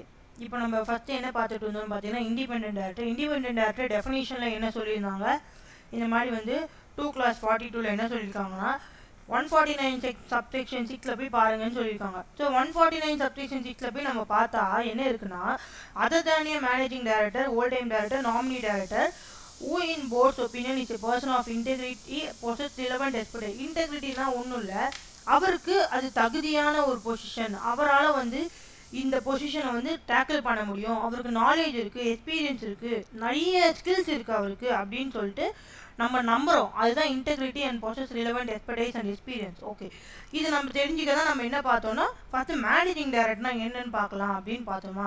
Okay, managing director என்ன சொல்லியிருந்தோம், செக்ஷன் 2 clause 54 டிஃபைன் பண்ணியிருக்காங்க. மேனேஜிங் டைரக்டர்னா என்னன்னா, அவரும் ஒரு டைரக்டர் தான். பை விர்ச்சியூனா ஞாபகம் வச்சுக்கோங்க, இதனாலன்னு அர்த்தம். விர்ச்சியூனா இதனால, ஓகேவா? விர்ச்சியூனா நிறைய மீனிங் இருக்குது, உங்கள் படிக்க இது பொறுத்து மாறும், கான்செப்ட் பொறுத்து மாறும். இதில் விர்ச்சியூ பார்த்தீங்கன்னா இதனால, by virtue of the articles of the company. ஆர்டிகல்ஸில் கொடுத்துருக்குப்பா மேனேஜிங் டைரக்டர் அப்பாயிண்ட் பண்ண சொல்லி, அதனால அவர் அப்பாயிண்ட் பண்ணுறோன்னா அதுவும் ஒரு managing director. Okay. Or agreement with the company, இல்லை நான் மேனேஜிங் டைரக்டர் அப்பாயிண்ட் ஆகிக்கிறேன்னு சொல்லிட்டு ஒரு இண்டிவிஜுவல் ஒரு கம்பெனிக்கு ஒரு அக்ரிமெண்ட் போடுறாங்க, அப்படி இருந்துருக்கணும். அப்படி இல்லைன்னா ஒரு நபரை, ஃபார் எக்ஸாம்பிள் கோட்டீஸ்வரன், அவரை இந்த மாதிரி மேனேஜிங் டைரக்டர் அப்பாயிண்ட் பண்ணணும் அப்படின்னு சொல்லிட்டு ஜென்ரல் மீட்டிங்கில் ரிசொல்யூஷன் பாஸ் பண்ணியிருக்காங்க, ஒன்று அப்படியா இருக்கணும். இல்லை போர்ட் ஆஃப் டைரக்டர்ஸ் அவங்களா உட்காந்து பேசி முடிவு பண்ணுறாங்க மேனேஜிங் டைரக்டர் அப்பாயிண்ட் பண்ணலாம் அப்படின்னு சொல்லிட்டு. ஸோ இதுதான் மேனேஜிங் டைரக்டருக்கான மீனிங். எங்கே டிஃபைன் பண்ணியிருக்காங்க, செக்ஷன் 2 clause 54 டிஃபைன் பண்ணியிருக்காங்க. Managing director as a director who by virtue of articles of the company, virtueனா ஆர்டிகல்ஸ் இருக்கிறதுனால, or agreement with the company, ஆர் resolution passed in the general meeting, ஆர் by his board of directors. So managing director meaning நான் just அந்த சென்டென்ஸ்க்காக சொல்கிறேன். தென் அவர் வந்து managing director interest விட்டுனா அவருக்கு கொடுக்கப்பட்டுள்ளது, இவ்வளோ பவர்ஸ் வந்து கொடுக்கப்பட்டுள்ளது அப்படின்னு அர்த்தம். Entrance with substantial powers of manager. சப்ஸ்டான்ஷியல்னா கொஞ்சம் ஸ்பெஷல் பவர்ஸ், நார்மலான பவர்ஸ் கிடையாது. நம்மளுக்கு தனியாக ஒரு கொஷின் இருக்குது, ஆனால் இன்டர் லெவலில் இருக்கான்னு தெரியல, நான் செக் பண்ணிவிட்டு சொல்கிறேன். ஃபைனல் லெவலில் ஒரு கொஷின் இருக்குது. லைக் சப்ஸ்டான்ஷியல் பவர்ஸ்னால் பேங்க்குக்கு போய் செக் வாங்குறது, இல்லை சைன் போடுறது, இதுக்கு பேர்லாம் வந்து சப்ஸ்டான்ஷியல் பவர்ஸ் கிடையாதுன்னு சொல்லிட்டுனே ஒரு கொஷின் இருக்குது. சப்ஸ்டான்ஷியல்னால் அது ஒரு தனி set of powers, special powers. ஓகேவா? நீ நார்மலாக பண்ணுற பவர்ஸ்லாம் சப்ஸ்டான்ஷியல் பவர்ஸ்னு சொல்லிக்க முடியாது. நார்மலாக உனக்கு சைன் பண்ணுற அத்தாரிட்டி இருக்குது, பேங்க்கில் போய் பணம் வாங்குற அத்தாரிட்டி இருக்குது, டிரான்சாக்ஷனுக்குள்ளே என்ட்ராகிற அத்தாரிட்டி இருக்குது. ஸோ இதெல்லாம் பார்த்தீங்கன்னா நார்மல், எல்லாமே பண்ணுறது தான். இது வந்து உனக்கு மேனேஜிங் டைரக்டருக்கு ஸ்பெஷலாக கொடுக்கப்பட்ட பவர்ஸ்லாம் கிடையாது. ஓகேவா? ஸோ மேனேஜிங் டைரக்டர்னால் அவருக்கு ஸ்பெஷலாக கொடுக்கப்பட்ட பவர்ஸ் இருக்குதுன்னு அர்த்தம். Okay, managing director. Okay, then coming to அவங்க என்ன சொல்லியிருந்தாங்க, இண்டிபெண்டன்ட் டைரக்டர்னா other than managing director, nominee director, whole time director அப்படின்னு சொல்லியிருந்தாங்க. ஃபஸ்ட்டு நம்ம மேனேஜிங் டைரக்டர்னா என்னன்னு பார்த்துட்டோம். Next coming to nominee director. Nominee director பார்த்தீங்கன்னா director nominated by any financial institution in pursuances of any law. நாமினேட்டட்னா என்ன, அவர் பேரே சொல்லியிருக்காங்க, எடுத்து சொல்லியிருக்காங்க, இவர் அப்பாயிண்ட் பண்ணுங்க அப்படின்னு சொல்லிட்டு. யார் வந்து நாமினேட் பண்ணியிருக்கா இவர் பேரை? ஃபார் எக்ஸாம்பிள், கார்த்திகாவை வந்து ஒரு பேங்க் HDFC பேங்க் வந்து நாமினேட் பண்ணியிருக்காங்க. அவங்க சார்பாக டைரக்டர் ஒருத்தவங்க, நாமினி டைரக்டர் ஒருத்தவங்க அப்பாயிண்ட் பண்ணியிருக்காங்க.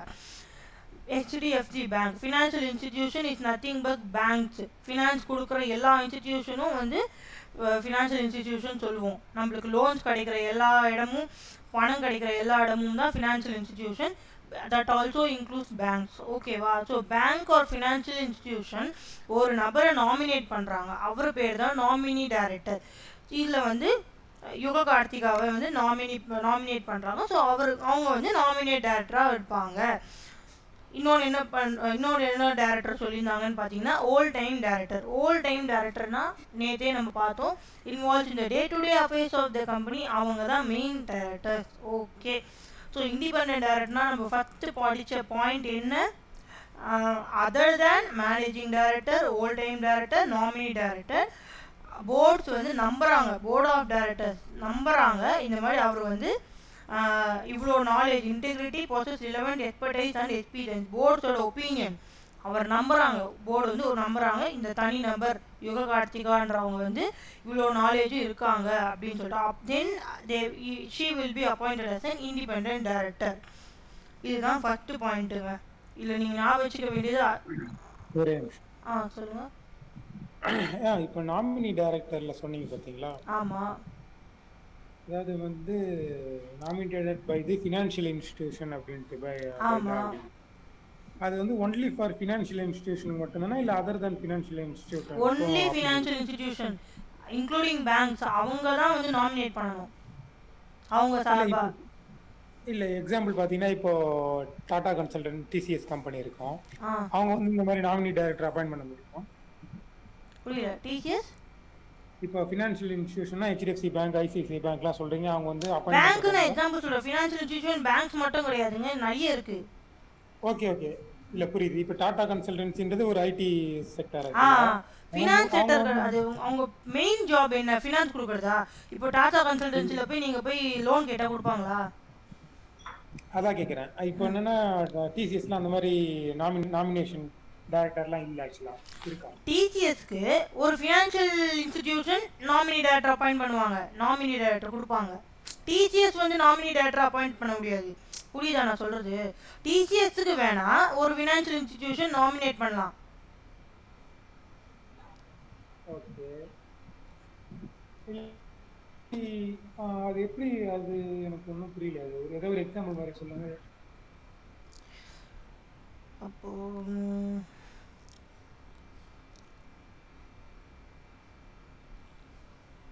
நான் சொல்கிறது ஒன்றே ஒரு கான்செப்ட் தாங்க. இப்போது நிறைய டைப்ஸ் ஆஃப் டேரக்டர்ஸ் இருக்குது. அதில் நாமினி டைரக்டர் வந்து ஒரு டைப் ஆஃப் டேரக்டர்ஸு. அவர் யார் எப்படி அப்பாயிண்ட் ஆகிறாருன்றது தான் ப்ரொவிஷன். அவர் எப்படி அப்பாயிண்ட் ஆகிறாருன்னா, ஒரு ஃபினான்ஷியல் இன்ஸ்டிடியூஷன் ஆர் பேங்க்ஸு இவங்க நேம் கொடுக்குறாங்க, இந்த மாதிரி இவர் வந்து நீங்கள் அப்பாயிண்ட் பண்ணிக்கோங்க டேரக்டரா அப்படின்னு சொல்லிட்டு இவங்க நாமினேட் பண்ணுறதுனால இவங்க நாமினி டைரக்டர். இவ்வளோதான் ப்ரொவிஷனில் இருக்குது. இதுக்கு மேலே நம்ம படிக்க போகிறது இல்லை.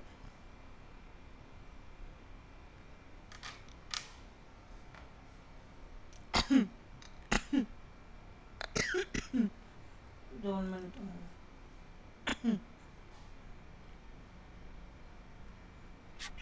Okay ma'am. ஸோ ஓகே, நீங்கள் கண்டினியூ பண்ணுங்கள். நான் மேபி எனக்கு நான் பார்க்குறேன், வேறு எதனா டவுட் நான் கேட்குறேன். இது 1 மினிட் இருங்க.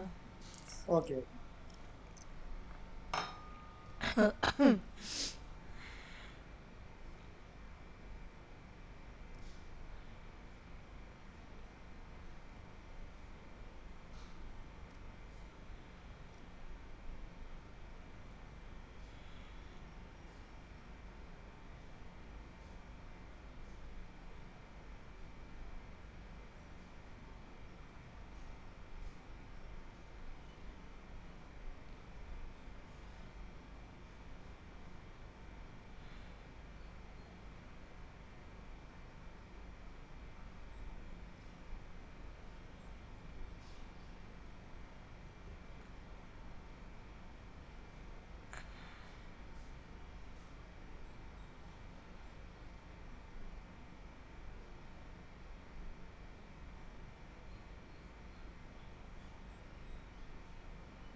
ஓகே, கண்டினியூ பண்ணலாமா? ஓகே. ஓகே சார், நீங்கள் எக்ஸாம்பிள் கேட்டிங்க, நான் ஒரு எக்ஸாம்பிள் சொல்கிறேன். ஓகேங்களா? இப்போ வந்து ஐஓபி ஐஓபி பேங்க் இருக்குங்க. 1 மினிட். ஐஓபி பேங்க் இருக்காங்க. ஓகேங்களா? ஐஓபி பேங்க்ன்றது ஒரு ஃபினான்ஷியல் இன்ஸ்டிடியூஷன் தானே. லோன் ப்ரொவைட் பண்ணுவாங்களா? பண்ணுவாங்க. ஓகே, இப்போ ஐஓபி பேங்க் வந்து நம்ம கம்பெனிக்கு, ஏ கம்பெனி இருக்குங்களா, ஏ கம்பெனிக்கு வந்து 100 crores லோன் கொடுத்துருக்காங்க. அப்போ இந்த ஐஓபி பேங்க் வந்து ஒரு இன்வெஸ்டர் தானே. ஓகே. இன்வெஸ்ட் பண்ணியிருக்காங்களா நம்ம கம்பெனியில்? இப்போ இவங்களுக்கு ஏதாவது பிரச்சனை வந்தா இவங்க சார்பா ஒரு டைரக்டர் பேசணுன்றதுக்காக இவர் என்ன பண்றாருன்னா ஒரு தடவை நாமினேட் பண்றாரு இவரை ரெப்ரசன்ட் பண்றதுக்கு. ஐஓபி பேங்கை ரெப்ரசன்ட் அவர் வந்து ஐஓபி பேங்க் சார்பாக தான் ஒர்க் பண்ணுவார் நம்ம கம்பெனியில். லைக் நாலு பின்ன ஏதாவது பேமெண்ட்ல பிரச்சனை வந்தாலோ ஏதாவது வந்தாலோ அவர் டேக் கேர் பண்ணிப்பார். இவரும் வந்து உங்கள் பேர் இப்போ சந்திரன் சாரை வந்து நீங்கள் டேரக்டராக அப்பாயிண்ட் பண்ணுங்க அப்படின்னு சொல்லிட்டு இவர் பேரை வந்து நாமினேட் பண்ணுறாங்க. தென் he will be continuous nominee director in our company. இது எதுக்குன்னு பார்த்தீங்கன்னா, இவர் வந்து இன்வெஸ்டர். ஐஓபி பேங்க்ன்றது ஒரு எக்ஸாம்பிள். நிறைய இன்வெஸ்டர்ஸ் இருக்காங்க. ஓகேவா? ஃபார் எக்ஸாம்பிள் ஹெச்டிஎஃப்சி இருக்காங்க, ஐஓபி இருக்காங்க. இங்கே இன்னும் தெளிவாக சொல்லணும்னா நம்ம ஷேர் ஹோல்டர்ஸுமே ஒரு இன்வெஸ்டர் தான் நம்ம கம்பெனிக்கு. இந்த மாதிரி நிறைய ஐசிஐசிஐ பேங்க் இவங்க எல்லாருக்கும் சார்பா ஒருத்தர் மட்டும், நான் சொல்றது ஹெச்டிஎஃப்சி மட்டும் முடிவு பண்ண மாட்டாங்க. இவங்க எல்லாருக்கும் சார்பா இவங்க எல்லாருக்கும் ரெப்ரசன்ட் பண்ணி ஒருத்தரை நாமினேட் பண்ணுவாங்க, நாமினி டைரக்டர் அப்படின்னு சொல்லிட்டு. இவங்க சார்பா அவங்க வாதாடுவாங்கன்னு வச்சுக்கோங்களேன். நாளை பின்ன ஏதாவது பிரச்சனை வந்தா இப்போ ஸ்மால் ஷேர் ஹோல்டர்ஸ் டைரக்டர் எதுக்கு அப்பாயிண்ட் பண்ணுறோம்? To take care of small share holders சொல்கிறோம். அதே மாதிரி நாமினி டைரக்டர் எதுக்கு அப்பாயிண்ட் பண்ணுறோம்னா யார் நாமினேட் பண்ணுறாங்களோ அவங்கள டேக் கேர் பண்ணுறதுக்கு.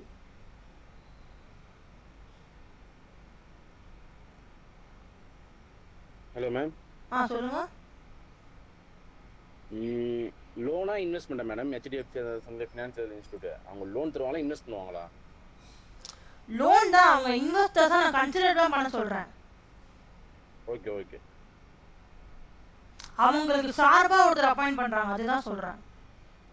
இப்போ டெய்லி வந்து பார்த்துட்டு இருக்க முடியாதுல்ல கம்பெனி எப்படி இருக்கு, இவங்க கொடுப்பாங்களா மாட்டாங்களா, என்னென்ன டிரான்சாக்ஷன்ஸ்ல இன்க்ளூட் பண்ணியிருக்காங்க, அவங்களுக்கு 1008 வேலை இருக்கு. இவங்களுக்கு சார்பா ஒருத்தவங்க ரெப்ரசன்ட் பண்றாங்க. ரெப்ரசன்ட் இட்ஸ் நத்திங் பட் எங்களுக்கு பதிலாக நாங்கள் பண்ற வேலையை இவர் பார்த்துப்பாரு, நாளை பின்ன பிரச்சனைனா இவர் தான் வந்து பொறுப்பு அப்படின்னு சொல்லிட்டு ஒருத்தர் அப்பாயிண்ட் பண்றாங்க. Okay okay ma'am. Okay, understandable. But இது லாஸ்ட் ஒரே ஒரு பாயிண்ட் மட்டும். இப்போ அந்த நாமினேட் பண்ற ஃபினான்ஷியல் இன்ஸ்டிடியூஷனுக்கும் அந்த கம்பெனிக்கும் ரிலேஷன்ஷிப் இருக்கணுமா? இருக்கணும். இருந்தால் தான் நாமினேட் பண்ண முடியும். ஆமா, இருக்கணும். ஏன்னா இவர் சார்பாக தானே அவர் இருக்க போறாரு. ஏன்னா இப்போ வந்து ஃபார் எக்ஸாம்பிள் நீங்க சொன்ன மாதிரி ஐஓபி ஹெச்டிஎஃப்சி 2 பேர் மட்டும் அந்த கம்பெனிக்கு ரிலேஷன்ஷிப்ல இருப்பாங்க, ம் லைக் இன்வெஸ்டர்ஸா. ம் இன்கேஸ் வந்து அதர் பேங்க், வேற ஏதாவது இந்தியன் பேங்க் ஃபார் எக்ஸாம்பிள் வச்சிருங்க, அவங்க வந்து ரிலேஷன்ஷிப் இல்லை, பட் ஆனால் அவங்களால வந்து நாமினேஷன் பண்ண முடியாது, நாமினேட் பண்ணுங்க அப்படின்னு சொல்ல முடியாது. அவங்க தனியாக நாமினேட் பண்ணிக்கலாம், அதுதான் சொல்கிறேன். இல்ல இப்போ அந்த கம்பெனிக்கும் இந்தியன் பேங்க்கும் சம்மந்தம் இல்லை, பட் ஆனால் இந்தியன் பேங்க் வந்து இந்தியன் பேங்க் சம்மந்தம் இல்லாமலாம் நாமினேட் பண்ணக்கூடாது. நான் தான் சொல்கிறேன்ல, அவங்க ஏதாவது இன்வெஸ்ட் பண்ணியிருக்கணும், லோன் கொடுத்துருக்கணும், ஏதாவது ஒரு ஃபினான்ஷியல் ஹோல்டு நம்மளுக்கு இருக்கணும் கம்பெனியில். ஓகே, அதுதான் எனக்கு என்னன்னா, ஏன்னா தேர்ட் பர்சனா வந்து உள்ள வந்து டிசிஷன் எடுக்க முடியாது இல்லை. அதுதான் ஷேர் ஹோல்டர்னா நீங்க சொன்ன மாதிரி வந்து இன்வெஸ்ட் பண்ணிருக்காங்க, அவங்க வந்து எல்லாமே டிசிஷன் எடுக்கிறதுக்கு அதிகாரம் இருக்கு.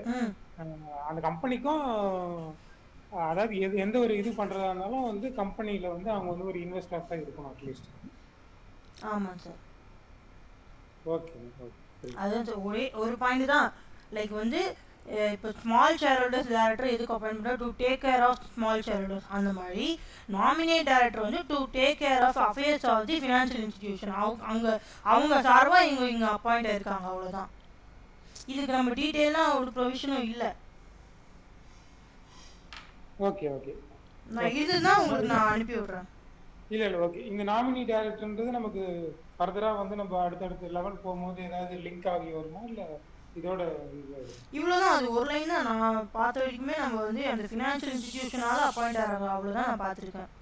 ஓகே, இல்லை நம்ம சிலபஸ்ல இல்லை, அதுக்கு மேலே சப்சிக்வென்ஸாக நம்ம பார்க்கும்போது நாமினி டைரக்டரில் வேறு ஏதாவது கனெக்ட் ஆகுமான்னு கேட்குறேன். ஆகாது, வேறு எதுவும் கனெக்ட் ஆகாது. Okay okay okay. ஏன்னா இப்போ நீங்கள் சொன்ன மாதிரி இண்டிபெண்டன்ட் டைரக்டர், ஹோல் டைம் டைரக்டர்லாம் வந்து அடுத்தடுத்த ஸ்டேஜ் நம்ம படிக்கும்போது வந்து நம்ம எங்கேயாவது ஒரு இடத்துல லிங்க் ஆகிருக்கும், கனெக்ட் ஆகிருக்கும். ஆமாம், அந்த மாதிரி நாமினின்றது வந்து மேபி இருக்காது. இந்த மாதிரி அதர் தேன்ல மேபி இருக்கலாம். இப்போ நம்ம இண்டிபெண்டன்ட் டைரக்டர் அதுக்கு தானே படிக்க வந்தோம், அதர் தேன் நாமினி டைரக்டர்னு அந்த மாதிரி தான் மேபி வரலாம், கனெக்ட் ஆகும்.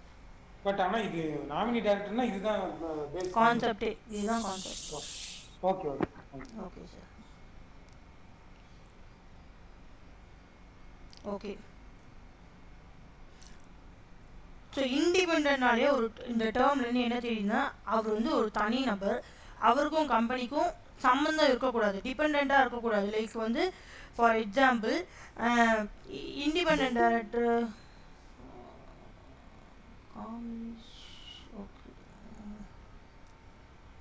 Okay independent director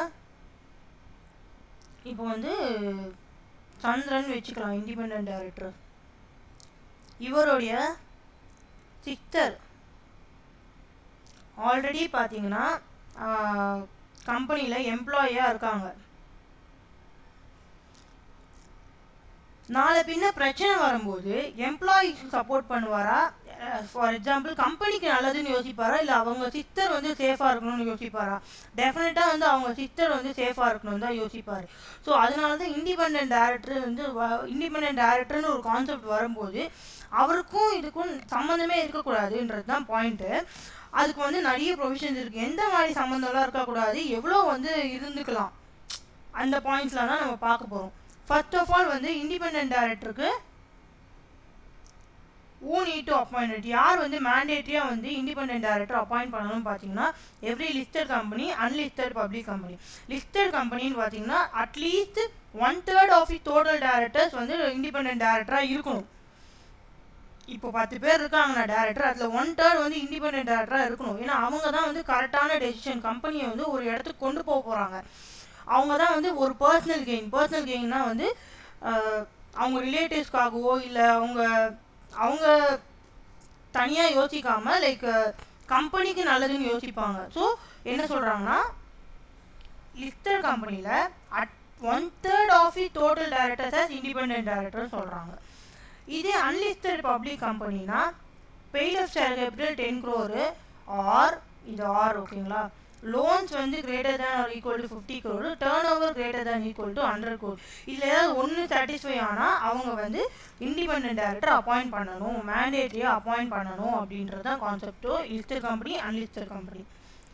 and then பார்த்தீங்கன்னா shall possess appropriate skills, experience and knowledge in one or more fields. ஓகேவா, ஒரு ஃபீல்டு ஃபார் எக்ஸாம்பிள் நம்ம சிஎம்ஏ படிக்கிறோம். நம்ம சிஎம்ஏல என்ன ஃபீல்டுன்னு பார்த்தீங்கன்னா காஸ்டிங்கும் ஃபினான்ஷியல் மேனேஜ்மெண்ட் மட்டும்தான் நம்மளோட கோர் சப்ஜெக்ட். ஓகே, காஸ்டிங்கும் ஃபினான்ஷியல் மேனேஜ்மெண்ட் மட்டும்தான் கோர் சப்ஜெக்ட். ஆனால் இண்டிபெண்டன்ட் டைரக்டராக நீங்கள் அப்பாயிண்ட் பண்ணணும்னா இதில் 2 மட்டும் நாலேஜ் இருந்தால் போதாது. உங்களுக்கு ஃபினான்ஷியலாக, மார்க்கெட்டிங், சேல்ஸ், அட்மினிஸ்ட்ரேஷன்ட்டு இந்த மாதிரி ஒரு 10 இருக்குது. 10லையுமே வந்து உங்களுக்கு நாலேஜ் இருக்கணும், ஸ்கில்ஸ் இருக்கணும், நீங்கள் டேக்கிள் பண்ணுற கெப்பாசிட்டி இருக்கணும், எக்ஸ்பீரியன்ஸ் இருக்கணும், எக்ஸ்பர்டைஸ் இருக்கணும், எக்ஸ்பர்ட்டாக இருக்கணும். ஓகேவா, ஒரு எக்ஸ்பர்ட் கிட்ட போய் கேளுங்கன்னு சொல்லுவாங்க பார்த்தீங்களா ஒரு டெசிஷன் எடுக்கும்போது, அந்த மாதிரி தான் நீங்கள் வந்து ஒரு எக்ஸ்பர்ட்டாக இருக்கணும். அப்போ தான் நீங்கள் இண்டிபெண்டன்ட் டைரக்டராக அப்பாயிண்ட் ஆகிறதுக்கே வந்து எலிஜிபிலிட்டி. ஓகே, இதை வந்து இப்போ இதில் இருக்கிற ஆன்சர்ஸ் தான் பார்த்தீங்கன்னா நான் ஸ்ப்ளிட் பண்ணி இப்படி கொடுத்துருக்கேன். இப்போ ஃபார் எக்ஸாம்பிள் மீனாட்சின்றது தான் ஒரு நபர், ஒரு இண்டிவிஜுவல். அவர் வந்து நம்ம கம்பெனிக்கு, எம்ஜே கம்பெனிக்கு வந்து இண்டிபெண்டன்ட் டைரக்டராக வந்து அப்பாயிண்ட் ஆகணும்னு நினைக்கிறாங்க. அவங்களுக்கு என்னென்ன எலிஜிபிலிட்டி இருக்கணுன்றது தான் நம்ம இப்போ பார்க்க போகிறோம். ஃபஸ்ட்டு வந்து independence of mind and appearance. இது first point. Independence of mind and appearance, அதாவது மைண்டும் அப்பியரன்ஸும் நான் சொல்கிறேன், எக்ஸ்பிளைன் பண்ணுறேன். ஓகேவா, அதாவது நீங்கள் வந்து ஃபர்ஸ்ட் எக்ஸ்பர்ட்டாக இருக்கணும். Second, not promoter in holding associate subsidiary. Okay, நம்ம இன்னும் ஹோல்டிங் சப்சிடரி கம்பெனியே பார்க்கல, அது ஒரு சின்ன நான் கிளான்ஸ் கொடுக்குறேன். ஓகேவா, டீட்டெயிலாக போகும், அதுக்குன்னு ஒரு டெஃபினிஷனு ஒரு பேரா இருக்குது 3த்துக்குமே. ஆனால் நான் வந்து உங்களுக்கு இப்போ என்னன்னு மட்டும் சொல்லிடுறேன். ஹோல்டிங் சப்சிடரி அசோசியேட்னு என்னன்னு மட்டும் சொல்கிறேன். ஒரு company, for example company A, company B. Company A வந்து பியில் இருக்கிற half of the board of directors appoint பண்ணுற கெப்பாசிட்டி இருக்குது. இவங்க தான் அப்பாயிண்ட் பண்ணுறாங்க. கம்பெனி ஏ தான் கம்பெனி பியில் இருக்கிற போர்ட் ஆஃப் டைரக்டர்ஸை அப்பாயிண்ட் பண்ணுறாங்க. half of the board of directors appoint பண்ணதே யார்? கம்பெனி ஏ தான். யார் எந்த கம்பெனிக்கு? கம்பெனி பிக்கு. ஓகேவா, இது ஒரு ஃபஸ்ட்டு பாயிண்ட்டு. செகண்ட் பாயிண்ட் வந்து இதில் 50% of the more than 50% of த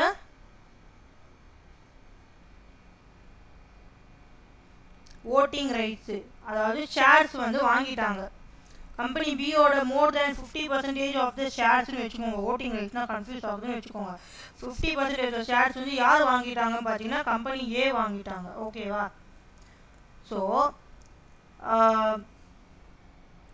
இதுலேருந்து என்ன தெரியுதுன்னா கம்பெனி ஏ வந்து மோர் தேன் 50% கம்பெனி பியை வந்து கண்ட்ரோல் பண்ணிட்டாங்கன்னு அர்த்தம். கம்பெனி ஏ வந்து மோர் தேன் 50% கம்பெனி பியை கண்ட்ரோல் பண்ணிட்டாங்க. அப்படின்னா கம்பெனி பியில் நடக்கிற விஷயங்கள் எல்லாம் கம்பெனி ஏ டிசைட் பண்ணலாமா?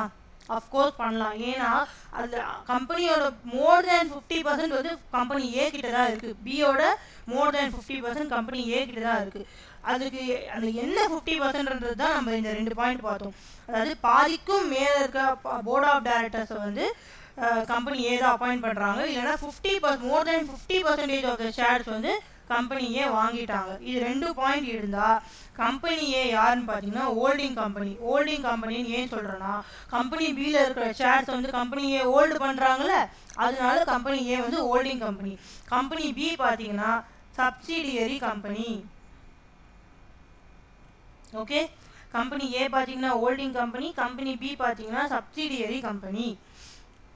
சப்சிடியரி கம்பெனின்னு ஏன் சொல்கிறோன்னா கம்பெனி ஏக்கு கீழே கம்பெனி பி இருக்காங்க, கம்பெனிக்கு பிக்கு மேலே சுப்பீரியராக ஏ இருக்காங்க. ஸோ கம்பெனி ஏ மேலே கம்பெனி ஏ வந்து மேலே, பி வந்து கீழே. இப்படி தான் நீங்கள் யோசிக்கணும். ஹோல்டிங் சப்சிடியரினாலே இப்படி தான் யோசிக்கணும். ஏ வந்து ஹோல்டிங். ஏன் ஹோல்டிங் சொல்கிறோம்? பியில் இருக்கிற ஷேர்ஸ் 50%க்கு மேலே ஏ வந்து பிடிச்சிட்டு இருக்காரு, வாங்கிட்டாரு. ஓகேவா, அதனால வந்து ஏ வந்து ஹோல்டிங். பி வந்து கீழே இருக்காரு. இவர் டிபெண்டே ஏ மேலே தான் இருக்குது. பி வந்து ஃபுல்லாக ஏவை தான் டிபெண்ட் பண்ணியே இருக்காரு. சரி, நீங்கள் சொல்லுங்கள் சார், நான் இந்த டிரான்சாக்ஷனுக்குள்ளே என்ட்ராகிறேன், உங்களுக்கு ஓகேவா, நான் இவங்களை அப்பாயிண்ட் பண்ணுறேன், இல்லையா நான் இவங்களை தூக்கிடுறேன் அப்படின்னு சொல்லிட்டு இவங்களோட எல்லா விஷயங்களுமே கம்பெனி ஏவை டிபெண்ட் பண்ணியிருக்காங்க. அதனால இவங்களுக்கு பேர் வந்து சப்சிடியரி கம்பெனின்னு சொல்கிறோம். ஓகேவா, ஸோ இதுதான் ஹோல்டிங் சப்சிடரி. இப்படிக்கு இது மட்டும் தெரிஞ்சுக்கோங்க. டீட்டெயிலாக செக்ஷன் நம்பரோட என்ன சென்டென்ஸ் கரெக்டாக எழுதணும் அதெல்லாம் நம்ம ஜென்ரல் கம்பெனிஸ் ஆக்டில் பார்த்துக்கலாம். ஃபஸ்ட்டு வந்து ஹோல்டிங் சப்சிடரினா ஹோல்டிங் யார், இன்னொரு கம்பெனியில் ஒரு 50% மேலே ஷேர்ஸ் வந்து ஹோல்டு பண்ணியிருக்காரு, அதனால அவர் ஹோல்டிங் கம்பெனி. சப்சிடரி கம்பெனினா யார், அவங்களோட ஷேர்ஸ் வந்து இன்னொருத்தவங்கள ஹோல்ட் பண்ணிட்டாங்க அப்படின்றப்போ அவங்க வந்து சப்சிடரி கம்பெனி. அவ்வளோதான். இதுதான் holding and subsidiary company. Okay, ஒரு 3 மினிட்ஸ் பிரேக் எடுத்துக்கலாமா?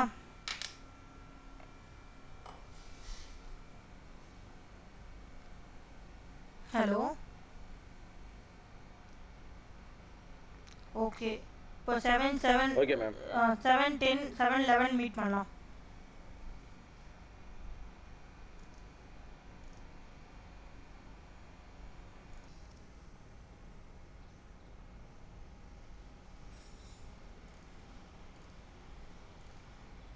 ஓகே கைஸ், கண்டினியூ பண்ணலாம். ஓகே, ஹோல்டிங் சப்சிடரினா என்னன்னு ஒரு கிளான்ஸ் பார்த்தோம். இப்போ வந்து அசோசியேட் கம்பெனினா என்னன்னு பார்க்கலாம். நான் ஏன் வந்து இதெல்லாம் சொல்கிறேன்னா, இப்போ நம்ம படிக்கிறதுல 2-3 லைன் வரும். லைக் ஹோல்டிங் சப்சிடரி அசோசியேட்டுன்னு சேர்ந்து வரும். ஸோ அதனால நமக்கு மீனிங் தெரியணும் இல்லையா, ஹோல்டிங்னா என்ன, சப்சிடரினா என்ன, அசோசியேட்னா என்னன்ட்டு. அசோசியேட் கம்பெனினா ஃபார் எக்ஸாம்பிள் கம்பெனி ஏ இருக்குது. கம்பெனி ஏல வந்து கம்பெனி பி இருக்கார்ல, கம்பெனி பி பார்த்தீங்கன்னா 20% ஹோல்ட் பண்ணுறாங்க. 20% ஹோல்டு. இதுக்கு பேர் என்ன சொல்லுவாங்கன்னா சிக்னிஃபிகண்ட் இன்ஃப்ளூயன்ஸ் சொல்லுவோம். Significant influence. ஸோ இப்படி ஒரு கம்பெனியில் இன்னொரு கம்பெனி 20% ஹோல்ட் பண்ணியிருந்தாங்க அப்படின்னா 20% அவர் எவ்வளோ ஹோல்ட் பண்ணலாம்னு பார்த்தீங்கன்னா மோர் தேன் 20% டு லெஸ் தேன் 50% ஹோல்ட் பண்ணோம். ஏன்னா 50% மோர்னு சொல்லிட்டா நம்ம என்ன சொல்லிடுவோம், சப்சிடரின்னு சொல்லிடுவோம். ஓகேவா, அதனால வந்து greater than 20% to less than 50%க்குள்ளே வந்து ஒரு கம்பெனி இன்னொரு கம்பெனியில் ஹோல்ட் பண்ணால் அது பேர் சிக்னிஃபிகண்ட் இன்ஃப்ளூயன்ஸ். அண்ட் இந்த கம்பெனி என்ன பேருன்னு பார்த்தீங்கன்னா, இந்த கம்பெனிக்கு பேர் தான் வந்து அசோசியேட் கம்பெனி. இவங்க சப்சிடரி மாதிரிலாம் வந்து லைக் கம்பெனி பி மேலேயே வந்து ஃபுல் மீன் யார் ஹோல்டு பண்ணியிருக்காங்களோ அவங்க மேலே டிபெண்டாலாம் இருக்க மாட்டாங்க. இவங்களுக்குன்னு ஒரு இண்டிபெண்டன்ஸ் இருக்குது, இவங்க டெசிஷன்ஸ் இவங்க எடுத்துக்கலாம். இருந்தாலும் வந்து ஒரு மைனாரிட்டி ஸ்டேக், இது வந்து மைனாரிட்டினா என்ன, கொஞ்சமாக தான் ஹோல்டு பண்ணியிருக்காங்கன்னு அர்த்தம். ஸோ ஒரு கம்பெனியை வந்து 20% ஆஃப் மோர் இன்னொரு கம்பெனி ஹோல்டு பண்ணியிருந்தாங்கன்னா அந்த கம்பெனி பேர் வந்து அசோசியேட் கம்பெனி. இது 3 மட்டும் நீங்கள் ஞாபகம் வச்சுக்கோங்க. ஓகேங்களா, holding subsidiary and associate company. இப்போ நம்ம இண்டிபெண்டன்ட் டைரக்டர்ஸ் கண்டினியூ பண்ணலாம். ஓகே, ஃபர்ஸ்ட் பாயிண்டே என்னன்னு பார்த்தீங்கன்னா ஷால் நாட் பி ப்ரொமோட்டர். நீங்கள் இண்டிபெண்ட் நீங்கள் ஒரு நபரை அப்பாயிண்ட் பண்ண போகிறீங்க, அவர் வந்து கண்டிப்பாக ப்ரொமோட்டராக இருக்கக்கூடாது. ப்ரொமோட்டர்னா யார், நான் ஃபஸ்ட் டே எக்ஸாம்பிளாக சொன்னேன். Janani is the promoter who created the MJ academy. எனக்கு தான் ஃபஸ்ட்டு அந்த ஐடியா வந்தது, இந்த மாதிரி எம்ஜே பிரைவேட் லிமிடெட் அகாடமின்னு சொல்லிட்டு ஒன்று ஆரம்பிக்கலாம் அப்படின்னு சொல்லிட்டு. ஓகேவா, நான் தான் ப்ரொமோட்டர். ஸோ நீ அப்பாயிண்ட் பண்ண போகிற இண்டிபெண்டன்ட் டைரக்டர் வந்து ஃபஸ்ட்டு ப்ரொமோட்டராக இருக்கக்கூடாது, ரிலேட்டட் டு ப்ரொமோட்டட். அவங்க ப்ரொமோட்டருக்கு ரிலேட்டடாகவும் இருக்கக்கூடாது. லைக் என்னோட சிஸ்டர், என்னோட பிரதர், என்னோட மதர் அண்ட் ஃபாதர், என்னோட ஹஸ்பண்ட், யாருமே இப்படி இருக்கக்கூடாது. ஓகேவா, ஆஃப் த கம்பெனினா நம்ம ஒரு பேர் வச்சிடலாம் நம்ம கம்பெனியை வந்து எம்ஜே பிரைவேட் லிமிடெட். இது ஞாபகம் வச்சுக்கோங்க, இது வந்து நம்ம கம்பெனி. ஓகேவா, நம்ம கம்பெனியோட ப்ரொமோட்டராகவும் இருக்கக்கூடாது, ப்ரொமோட்டர் ரிலேட்டடாகவும் இருக்கக்கூடாது, or its holding subsidiary associate company.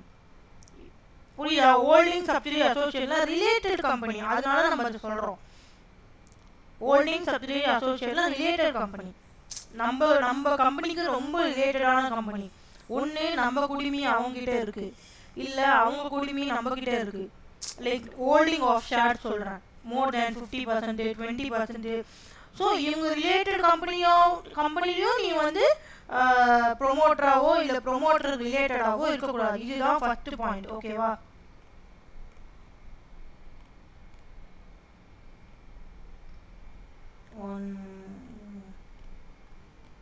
Okay, இதுதான் வந்து ஃபர்ஸ்ட் பாயிண்ட். ஃபஸ்ட்டு பாயிண்ட் வந்து இண்டிபெண்ட்டாக டேரக்டராக நீங்கள் அப்பாயிண்ட் ஆகணும்னா எலிஜிபிலிட்டி க்ரைட்டீரியா என்னது, நீங்கள் ப்ரொமோட்டராகவும் இருக்கக்கூடாது, ரிலேட்டட் டு ப்ரொமோட்டராக ஆஃப் அவர் ஃபஸ்ட்டு கம்பெனி, நம்ம company MJ private limited or MJ private லிமிடெட்கான ரிலேட்டடாக இருக்க எந்த கம்பெனிலையும் நீங்கள் ப்ரொமோட்டராக ரிலேட்டட் டு ப்ரொமோட்டராக இருக்கக்கூடாது, like holding subsidiary or associate. Okay, இந்த டேர்ம் நம்ம இந்த கொஷினில் பார்த்தீங்கன்னா ரொம்ப எல்லா சென்டென்ஸ்லையும் பார்ப்போம். ஸோ வந்து you need to understand. Then coming to so இதில் சொல்கிறோம் shall not be related to director of the company or is holding. Okay, and then நம்ம அப்பாயிண்ட் ஆகிறோம்ல, நம்ம சாரி டேரக்டர் இருக்காங்களே அந்த கம்பெனியில், அந்த டேரக்டருக்கு ரிலேட்டடாகவும் யாரும் நீங்கள் 1 minute guys.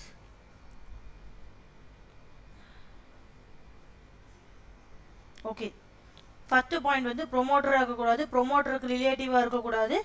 இந்த கம்பெனியில் மட்டும் இல்லை, நீங்கள் அப்பாயிண்ட் ஆக போகிற கம்பெனியில் மட்டும் இல்லை, ஹோல்டிங் சப்சிடரி அசோசியேட் கம்பெனிக்கும் நீங்கள் வந்து ரிலேட்டடாக இருக்கக்கூடாது. ஓகே, அண்ட் தென் பார்த்தீங்கன்னா ஆல்ரெடி எக்ஸிஸ்டிங்காக இருக்க கம்பெனியோட டேரக்டர்ஸ் கூடயும் நீங்கள் ரிலேட்டடாக இருக்கக்கூடாது. உங்களுக்கும் அந்த டேரக்டருக்கும் சம்மந்தம் இருக்கக்கூடாது. இந்த கம்பெனிக்கு மட்டும் இல்லை, சப்சிடரி அசோசியேட் ஹோல்டிங் எந்த கம்பெனியோட டேரக்டருக்கும் உங்களுக்கு டச் இருக்கக்கூடாது, அதுதான் சொல்கிறாங்க செகண்ட் பாயிண்ட். ஓகேவா? தென் shall not have pecuniary relationship. Pecuniary relationship is nothing but business relationship. Transaction, ஏதோ ஒரு கான்ட்ராக்ட் கொடுத்துருக்கீங்க, ஏதோ வாங்கியிருக்கீங்க, ஏதோ விற்றுருக்கீங்க. ஓகேவா? Other than remuneration. Other than ரெம்யூனரேஷன்னா நீங்கள் சேல்ரி டேரக்டராக சேல்ரி வாங்குறீங்க, அது வந்து ரிலேஷன்ஷிப் கிடையாது, பிஸ்னஸ் ரிலேஷன்ஷிப் கிடையாது. நீங்கள் டேரக்டராக அப்பாயிண்ட் ஆனதுக்கப்புறம் சேல்ரி வாங்க போறீங்கன்னு வச்சுக்கோங்க, அது வந்து பிஸ்னஸ் ரிலேஷன்ஷிப் கிடையாது. ஸோ அதர் தேன் ரெம்யூனரேஷன், நீங்கள் எந்த ஒரு பிஸ்னஸ் ரிலேஷன்ஷிப்பும் கம்பெனியை வச்சுருக்கக்கூடாது.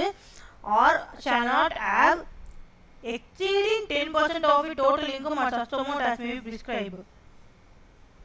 அதாவது நீங்கள் வச்சிருக்க டிரான்சாக்ஷன் பார்த்தீங்கன்னா உங்களோட டோட்டல் இன்கமே பார்த்தீங்கன்னா 50,000 தான். இதை விட 10% அதிகமாக பார்த்தீங்கன்னா நீங்கள் வந்து கம்பெனியில் டிரான்சாக்ஷன் வச்சுருக்கக்கூடாது, நீங்கள் ஏர்ன் பண்ணுற மாதிரி. அதே சமயம் அதே பாயிண்ட் தான் வருது, லைக் ஹோல்டிங் சப்சிடரி அசோசியேட்ல நீங்கள் வச்சுருக்கக்கூடாதுன்னு தான் சொல்கிறாங்க. இந்த இயரில் கரண்ட் ஃபினான்ஸ் நீங்கள் எந்த கம்பெனியில் இண்டிபெண்டன்ட் டேரக்டர் அப்பாயிண்ட் ஆக போகிறோம் அந்த ஃபினான்ஷியல் இயர் மட்டும் இல்லை, அதுக்கு முன்னாடி இமீடியட்லி 2 ப்ரிசீடிங் இயர்ஸ்னால் இதுக்கு முன்னாடி இப்போ என்ன 2025 நடக்குது, 2024, 2023 இதுலேயும் நீங்கள் வந்து எந்த ஒரு டிரான்சாக்ஷனையும் பண்ணியிருக்கக்கூடாதுன்னு சொல்கிறாங்க. இந்த கம்பெனி மட்டும் இல்லை, எம்ஜே ப்ரைவேட் லிமிடெட் மட்டும் இல்லை, ஹோல்டிங் சப்சிடரி அசோசியேட் மூணுத்துலையுமே வந்து பண்ணியிருக்கக்கூடாதுன்னு சொல்கிறாங்க.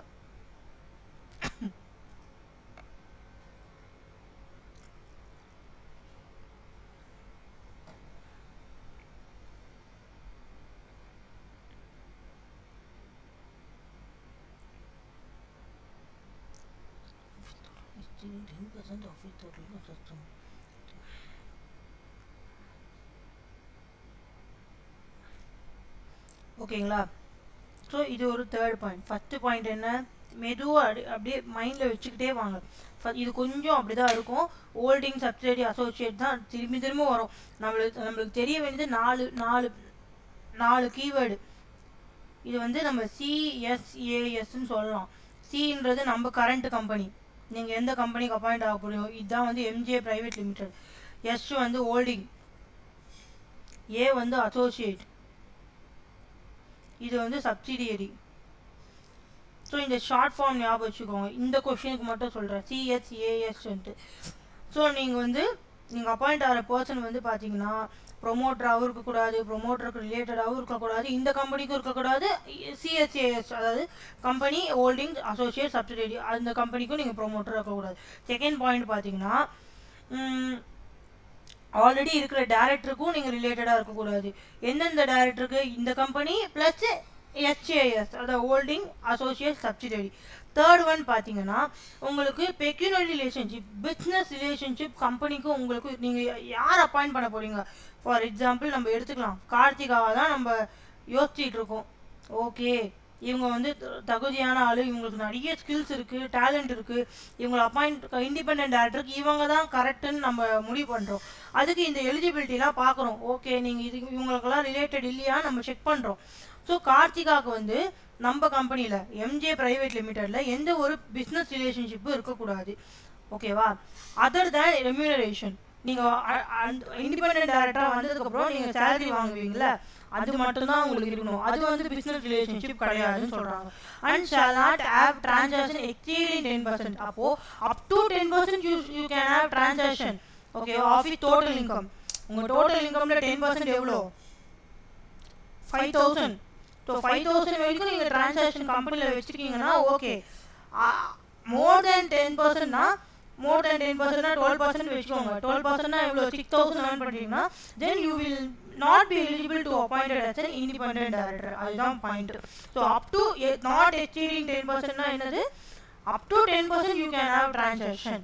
ஓகேவா? இந்த இயரில் மட்டும் இல்லை, previous immediately two preceding years, அது ஒரு பாயிண்ட். ஓகே, அண்ட் தென் பார்த்தீங்கன்னா இப்போ ரிலேட்டிவ் கான்செப்ட் வரும். இது வந்து ஃபஸ்ட்டு இண்டிவிஜுவல் பேசிஸில் நம்ம சொன்னோம். இதில் வந்து நம்ம எக்ஸாம்பிளாக மீனாட்சி எடுத்துக்கிட்டோம். இண்டிபெண்டன்ட் டேரக்டர் அப்பாயிண்ட் பண்ண போகிறவங்க யாருன்னு பார்த்தீங்கன்னா மீனாட்சி எடுத்துக்கிட்டோம். அவங்க எக்ஸ்பர்ட்டாக இருக்கணும், not promoter in holding associate subsidiary, has not got any pecuniary relationship other than remuneration as such director, having transaction not exceeding 10% of his total income. Example என்ன சொன்னோம்? அவர் டோட்டல் இன்கம் வந்து 50,000னா 5,000 வரைக்கும் நீங்கள் டிரான்சாக்ஷன் வச்சுக்கோங்க, ஆனால் அதுக்கு மேலே போகக்கூடாது. எக்ஸீடிங் 10% வந்துருச்சுன்னா you will not be eligible to appoint as independent director, you will be disqualified. அது ஞாபகம் வச்சுக்கணும். ஓகேவா? Or such amount as may be ப்ரிஸ்கிரைப்னா இப்போ exceeding 10% of it total income, இல்லை சில டைம் வந்து கொஷின்லையோ இல்லை ப்ரொவிஷன்லையோ கொடுத்துருவாங்க. சச் அமௌண்ட்னா 1 lakh வரைக்கும் நீங்கள் வச்சுக்கலாம்.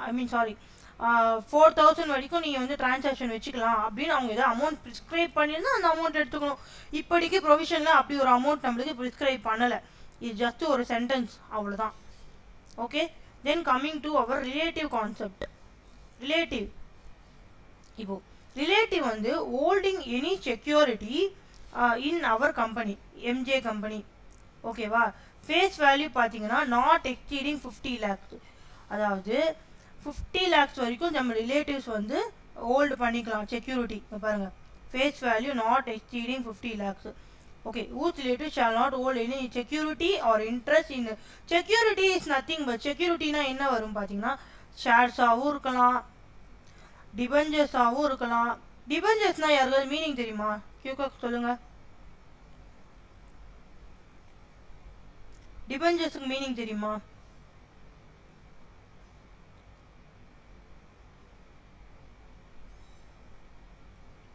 டெப்ட் இன்ஸ்ட்ருமெண்ட்ஸ் மேம். கடன் வாங்குறதுக்காண்டி இந்த லைக் பத்திர மாதிரி கொடுக்க சொல்லுவாங்க. லோன் கொடுக்குற மாதிரி தான் கணக்கு. அவங்க கிட்ட நம்ம பணம் வாங்கிட்டு ஒரு சர்டிஃபிகேட் கொடுத்துருவோம், டிபெஞ்சர் இந்தாங்க அப்படின்னு சொல்லிட்டு. லோன் மாதிரி தான். இட்ஸ் ஈக்குவல் டு லோன் தான். நீங்கள் நெட்டில் சர்ச் பண்ணாலும் தெரியும், debenture it's equal to loan தான். ஓகேவா? ஸோ வந்து ஒரு ரிலேட்டிவ்ஸ் வந்து செக்யூரிட்டினா அது ஷேர்ஸாகவும் இருக்கலாம், டிபெஞ்சர்ஸாகவும் இருக்கலாம், ஸ்டாக்காகவும் இருக்கலாம், என்ன வேணா இருக்கலாம். இன்ட்ரெஸ்ட் இன் கம்பெனி அண்ட் இதை பாருங்க, கம்பெனின்னு வந்தாலே இந்த 3 சேர்ந்து வந்துடும். நீங்கள் நல்லா நோட் பண்ணிங்களா தெரியும். கம்பெனி வந்தாலே இந்த 3 சேர்ந்து வந்துடும். Company holding subsidiary associate. இந்த இயரில் மட்டும் இல்லை, ப்ரீவியஸ் 2 ப்ரீசீடிங் இயர்ஸ்லையும் வந்து அவர் எந்த ஒரு செக்யூரிட்டி ஹோல்டு பண்ணக்கூடாது. அப்படி ஒரு வேளை ஹோல்டு பண்ணியிருந்தாரு அப்படின்னா அதோட வேல்யூ வந்து பார்த்தீங்கன்னா 50 lakhsக்கு எக்ஸீட் ஆகக்கூடாது. அப்போ அப் டு 50 lakhs ஹோல்டு பண்ணிக்கிட்டா நான் எலிஜிபிளா? என் ரிலேட்டிவ், ஃபார் எக்ஸாம்பிள் என் பிரதர் சர்வேஷ் வந்து 50 lakhs வரைக்கும் ஹோல்டு பண்ணியிருக்கான் எம்ஜே பிரைவேட் லிமிடெடில். இப்போ நான் வந்து இண்டிபெண்டன்ட் டேரக்டராக அப்பாயிண்ட் ஆகலாமா கேட்டிங்கன்னா எஸ் ஆகலாம். Exceeding 50 lakhs, for example 50 lakhs to 10 rupees அவன் ஹோல்டு பண்ணியிருந்தா கூட நான் வந்து எலிஜிபிள் ஆக முடியாது. ஓகேவா? Or 2% of paid up share capital, அதே தான் company holding or such higher amount as may be prescribed. ஓகேவா? இது ஒரு பாயிண்ட். இது ரிலேட்டிவ் சம்மந்தப்பட்ட பாயிண்ட். ஃபஸ்ட்டு நம்ம இண்டிவிஜுவல் பேசிஸில் பார்த்தோம்மா, இண்டிவிஜுவல் பேசிஸில் பார்த்தோம். நான் இந்த எக்ஸாம்பிளே எடுக்கிறேன், ஒரு எக்ஸாம்பிளை நம்ம தெளிவாக பார்க்கலாம். இந்த எக்ஸாம்பிளில் பார்க்கலாம். லைக் மீனாட்சி பேசிஸில் நம்ம யோசிக்கும் போது அவங்க எக்ஸ்பர்ட்டாக இருக்கணும், ப்ரொமோட்டராக இருக்கக்கூடாது. எங்கே 4 இடத்துல, இந்த கம்பெனியில், ஹோல்டிங்கில், அசோசியேட்டில், சப்சிடரியில். அண்ட் தென் பார்த்தீங்கன்னா பெக்யூனரி ரிலேஷன்ஷிப், பிஸ்னஸ் ரிலேஷன்ஷிப் வச்சுருக்கக்கூடாது. அதர் தேன் ரெம்யூனரேஷன், நீங்கள் சேலரி வாங்குறத தவிர வேறு எதுவும் இருக்கக்கூடாது. அண்ட் தென் ஒரு வேளை நீங்கள் டிரான்சாக்ஷன் வச்சுக்கிட்டா கூட உங்களுடைய சேலரிக்கு 10%க்குள்ளே தான் வச்சுருக்கணும். எக்ஸீடிங் 10% ஆனால் உங்களுக்கு வந்து எலிஜிபிலிட்டியே கிடையாது அப்பாயிண்ட் ஆக. ஒரு வேளை அப்பாயிண்ட் பண்ணிட்டாங்கப்பா, இதில் ஏதாவது ஒன்று எக்ஸீட் ஆகிடுச்சுன்னா then she will be disqualified. அதுதான் சொல்ல வரேன். மீனாட்சி அப்பாயிண்ட் ஆகிட்டாங்க இண்டிபெண்டன்ட் டைரக்டராக, ஆனால் டிரான்சாக்ஷன் பார்த்தீங்கன்னா exceeding 10% of his total income வந்துருச்சு அப்படின்னா ஷி வில் பி டிஸ்குவாலிஃபைட். அதுதான் சொல்கிறேன், தூக்கிடுவாங்க மீனாட்சியை. இப்போ coming to our relatives concept. Relative கான்செப்ட்னா வந்து என்ன பார்த்தீங்கன்னா மீனாட்சியோட ரிலேட்டிவ் பார்த்தீங்கன்னா ஹோல்டிங் எனி செக்யூரிட்டினா என்ன சொன்னோம், ஷேர்ஸ், டிபெஞ்சர்ஸ், ஸ்டாக்ஸ், நிறைய சொல்லிட்டே போகலாம். அதுக்குன்னு ஒரு டெஃபினிஷன் இருக்குது. ஓகேவா? Holding any security, face value பார்த்தீங்கன்னா நாட் எக்ஸீடிங் 50 lakhs. 50 lakhsக்குள்ளே she can hold or 2% of paid up share capital of 3, அதாவது கம்பெனி, ஹோல்டிங், சப்சிடரி, அசோசியேட். இதுக்குள்ள விச்சர் இஸ் ஹையர் வரைக்கும் ஹோல்ட் பண்ணிக்கலாம். அதுக்கு மேலே போச்சு அப்படின்னா ரிலேட்டிவ் ஹோல்டு பண்ணியிருக்காங்க அப்படின்னா, அதாவது 50 lakhs மேலே இல்லை 2% ஆஃப் பெய்ட் அப் ஷேர் கேபிட்டலுக்கு மேலே ரிலேட்டிவ் வந்து ஹோல்டு பண்ணுறாங்கன்னா then Meenakshi will be disqualified to be appointed as an independent director.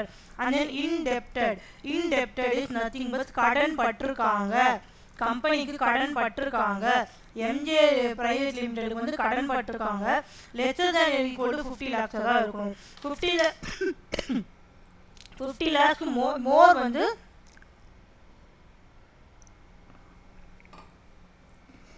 50 lakhs மோர் வந்து கடன் பட்டிருந்தா தென் she will be disqualified.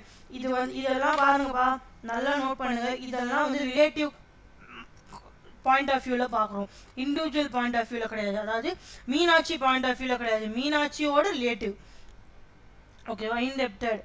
And then as given a கேரண்டினா வந்து for example MJ private limited வந்து ஐஓபி பேங்க்லேருந்து லோன் வாங்குறாங்க, 50 லட்சம் வாங்குறாங்க.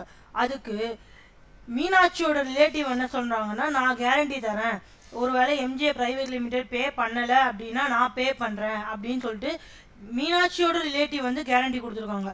அது less than or equal to 50 lakhs தான் இருக்கணும். மோர் தேன் 50 lakhs இருந்தால் then Meenakshi is not eligible to be appointed as an independent director. அப்புறம் other pecuniary is nothing but business relationship or transaction 2% of more of total turnover or total income. Okay, இங்கே பாருங்க, indebted in excess of the amount prescribed.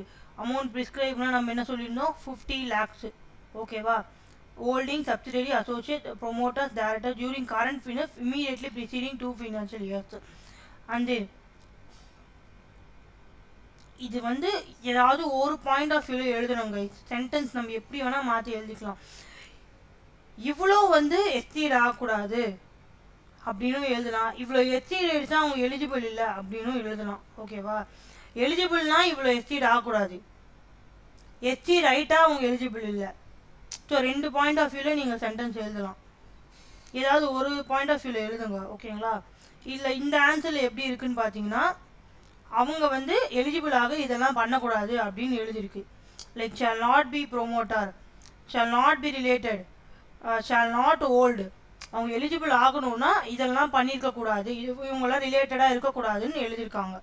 ஓகேவா? நீங்கள் வந்து related இப்படியும் எழுதலாம். Like வந்து she can hold but exceeding this she will be disqualified, ஒரே மாதிரி எழுதணும். ஸோ எது எழுதணும் நீங்கள் டிசைட் பண்ணிக்கோங்க. whose relatives are not given as not given கொடுத்துருக்கக்கூடாது, கேரண்டியோ செக்யூரிட்டியோ கொடுத்துருக்கக்கூடாது. சச் அமௌண்ட் ப்ரிஸ்கிரைப்னா நம்ம என்ன சொன்னோம், 50 lakhs. ஓகேவா? இங்கே 50 lakhs ஞாபகம் இருந்தால் எழுதுங்க, இல்லைன்னா இதே மாதிரி எழுதுங்க. For such amount as may be ப்ரிஸ்கிரைப்னா லால என்ன இருக்கோ அந்த அமௌண்ட் எடுத்துக்கோங்க அப்படின்னு சொல்கிறது. லால என்ன இருக்கோ, என்ன ப்ரொவிஷன் கொடுத்துருக்காங்களோ அந்த அமௌண்ட் எடுத்துக்கோங்க. இது யூஸ்வலாக எப்போ சொல்லுவாங்க பார்த்தீங்கன்னா, ஏதாவது மாறிட்டே இருக்கும், மாறிட்டே இருக்கிறதப்போ நம்ம வந்து ஞாபகம் வச்சுக்க முடியாது இல்லையா, அதனால வந்து இப்போ அப்படி சொல்லுவாங்க. ஆனால் இப்போதைக்கு 50 lakhs தான். நீங்கள் 50 lakhs ஞாபகம் தான் எழுதுங்க, இல்லைன்னா சச் அமௌண்ட் ப்ரிஸ்கிரைப் அப்படின்னு எழுதிட்டு போயிடுங்க. Company is holding subsidiary associate or promoter director, இது ஞாபகம் வச்சுக்கோங்க. current financial year or immediately two preceding financial years. ஓகேவா? And then relative shall not have pecuniary or business relationship of at least 2% of its gross turnover. Shall not have at least na more than 2%. At least meaning என்ன? More than. Shall not have more than. அப்போ up to 2% of its gross turnover or total income வச்சுக்கலாம். ஓகேவா? more than 2% தான் வந்து ineligible. Okay,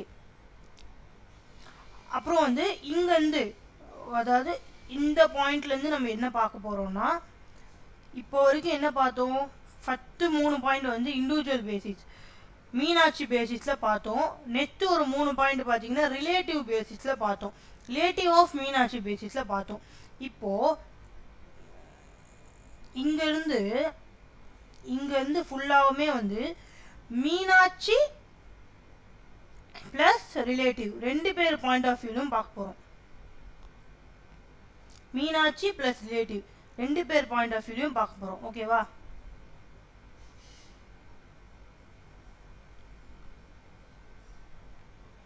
first uh along with this relative, அதான் சொல்கிறாங்க. மீனாட்சியும் அவங்க ரிலேட்டிவும் சேர்ந்து shall not hold position of KMP. KMP full form key managerial person. இது ஒரு தனி டாபிக் இருக்கு, we will see that. Okay, key managerial person. ஓகேவா? shall not be employee. மீனாட்சியும் ரிலேட்டிவும் சேர்ந்து கேஎம்பியாக இருக்கக்கூடாது, எம்ப்ளாயியாக இருக்கக்கூடாது. இந்த வருஷம் மட்டும் இல்லை, immediately preceding previous 3 financial years இந்த கம்பெனியில் மட்டும் இல்லை, ஹோல்டிங் சப்சிடரி அசோசியேட். ஓகேவா? This restriction shall not applicable to relative who is an employee during preceding 3 years. Okay, இந்த ரெஸ்ட்ரிக்ஷன் இருக்குல்ல, லைக் வந்து இருக்கக்கூடாதுன்ற ரெஸ்ட்ரிக்ஷன் ஆல்ரெடி எம்ப்ளாயியாக இருக்கு அப்படின்னா, ரிலேட்டிவ் எம்ப்ளாயி இருக்குன்னா டியூரிங் த ப்ரீசீடிங் 3 years இது வந்து உங்களுக்கு அப்ளிகபிள் ஆகாது. ஓகேவா? அந்த நெக்ஸ்ட் பாயிண்ட் பார்த்தீங்கன்னா,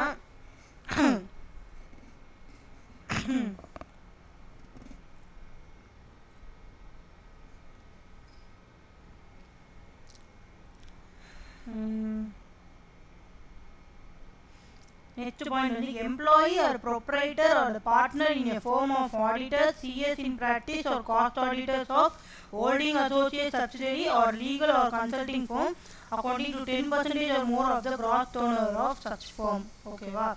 அதாவது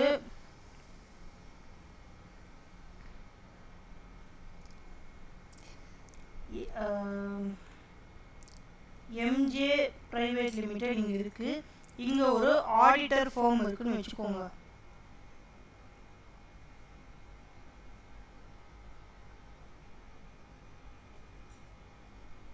ஓகே, இங்கே ஒரு ஆடிட்டர் ஃபார்ம் இருக்குது, இங்கே எம்ஜே பிரைவேட் லிமிடெட் இருக்குது. இங்கே இருக்கிற எம்ப்ளாயீஸ், பார்ட்னர், ப்ரொப்ரைட்டர் வந்து எம்ஜே பிரைவேட் லிமிட்டடோட 10% ஆஃப் டேர்ன் ஓவர் வந்து இவங்க ஹோல்ட் பண்ணுறாங்க. ஹோல்டுனா இவங்க ஏர்ன் பண்ணியிருக்காங்க 10%. டேர்ன் ஓவர் பார்த்தீங்கன்னா 100 crore வச்சுக்கோங்க. 100 crore 10% 1 crore வந்து இவங்க ஆடிட் கண்டக்ட் பண்ணி 1 crore இவங்க ஏர்ன் பண்ணியிருக்காங்க அப்படின்னா, தென் இவங்க வந்து ரிலேட்டட் இல்லை, ஆல்ரெடி இங்கே ஆடிட் கண்டக்ட் பண்ணியிருக்காங்க. And 10% of turnover it's small number கிடையாது, 1 crore ஸ்மால் நம்பர் கிடையாது, அவங்க அவ்வளோ ஏர்ன் பண்ணியிருக்காங்க. ஸோ இந்த ஆடிட்டர் ஃபார்மில் இருக்கிற இந்த எம்ப்ளாயர், ப்ரொவைட்டர்லாம் வந்து இந்த கம்பெனிக்கு இண்டிபெண்ட்டாக டைரக்டராக ஆகவே முடியாது, அதுதான் சொல்கிறாங்க. ஓகேவா? ஸோ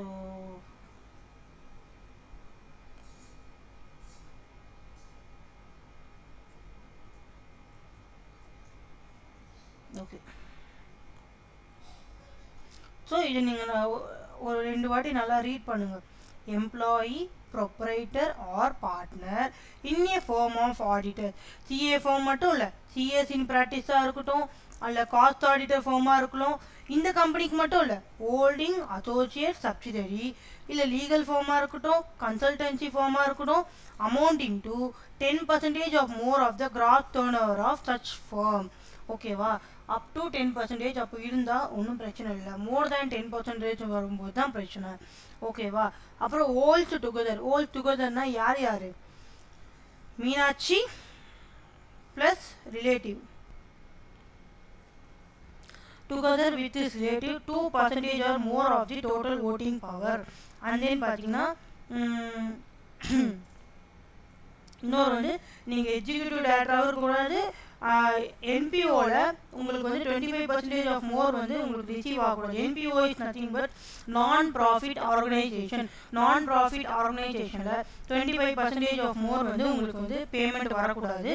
அண்ட் தென் நீங்கள் வந்து 2% ஆஃப் டோட்டல் ஓட்டிங் பவர் மேலே நீங்கள் வச்சுருக்கக்கூடாது கம்பெனியில். இங்கே ரீட் பண்ணுங்கள். இங்கே பாருங்கள். along with relative shall not hold at least. shall not hold at least na more than. at least நாலே உங்கள் மைண்டில் வந்து more than வரணும். shall not hold more than 2% of the total voting power of the company. அப்போது up to 2% hold பண்ணலாமா? yes hold பண்ணலாம். then you will be eligible. then okay, along with its relative shall not be chief executive. இதான் நம்ம பார்த்தோம். executive director of non-profit organization that receives at least 15, not more than. ஓகேவா? அப்போ up to 25% நீங்கள் receive பண்ணலாமா? Yes receive பண்ணலாம். Any of the promoter, directors, holding, subsidiary, associate. Okay. who along with his relative shall not be chief executive which hold at least 2% of the voting power. okay. who possess such other qualification as may be prescribed. So நம்ம ஆன்சரை வந்து okay guys, இது நம்ம கொஞ்சம் இன்னும் ஒரு வாட்டி ஃபைனலாக ரிவைஸ் பண்ணிவிட்டு கிளாஸ் முடிச்சுக்கலாம். ஓகேங்களா? இண்டிபெண்டன்ட் டைரக்டரை ஓரளவுக்கு புரியுதா? இண்டிபெண்டன்ட் டைரக்டர்னா என்ன சொல்ல வாங்குறாங்கன்ட்டு 3 பாயிண்ட்டாக பிரிச்சுருக்கோம். ஓகே. 1 minute guys.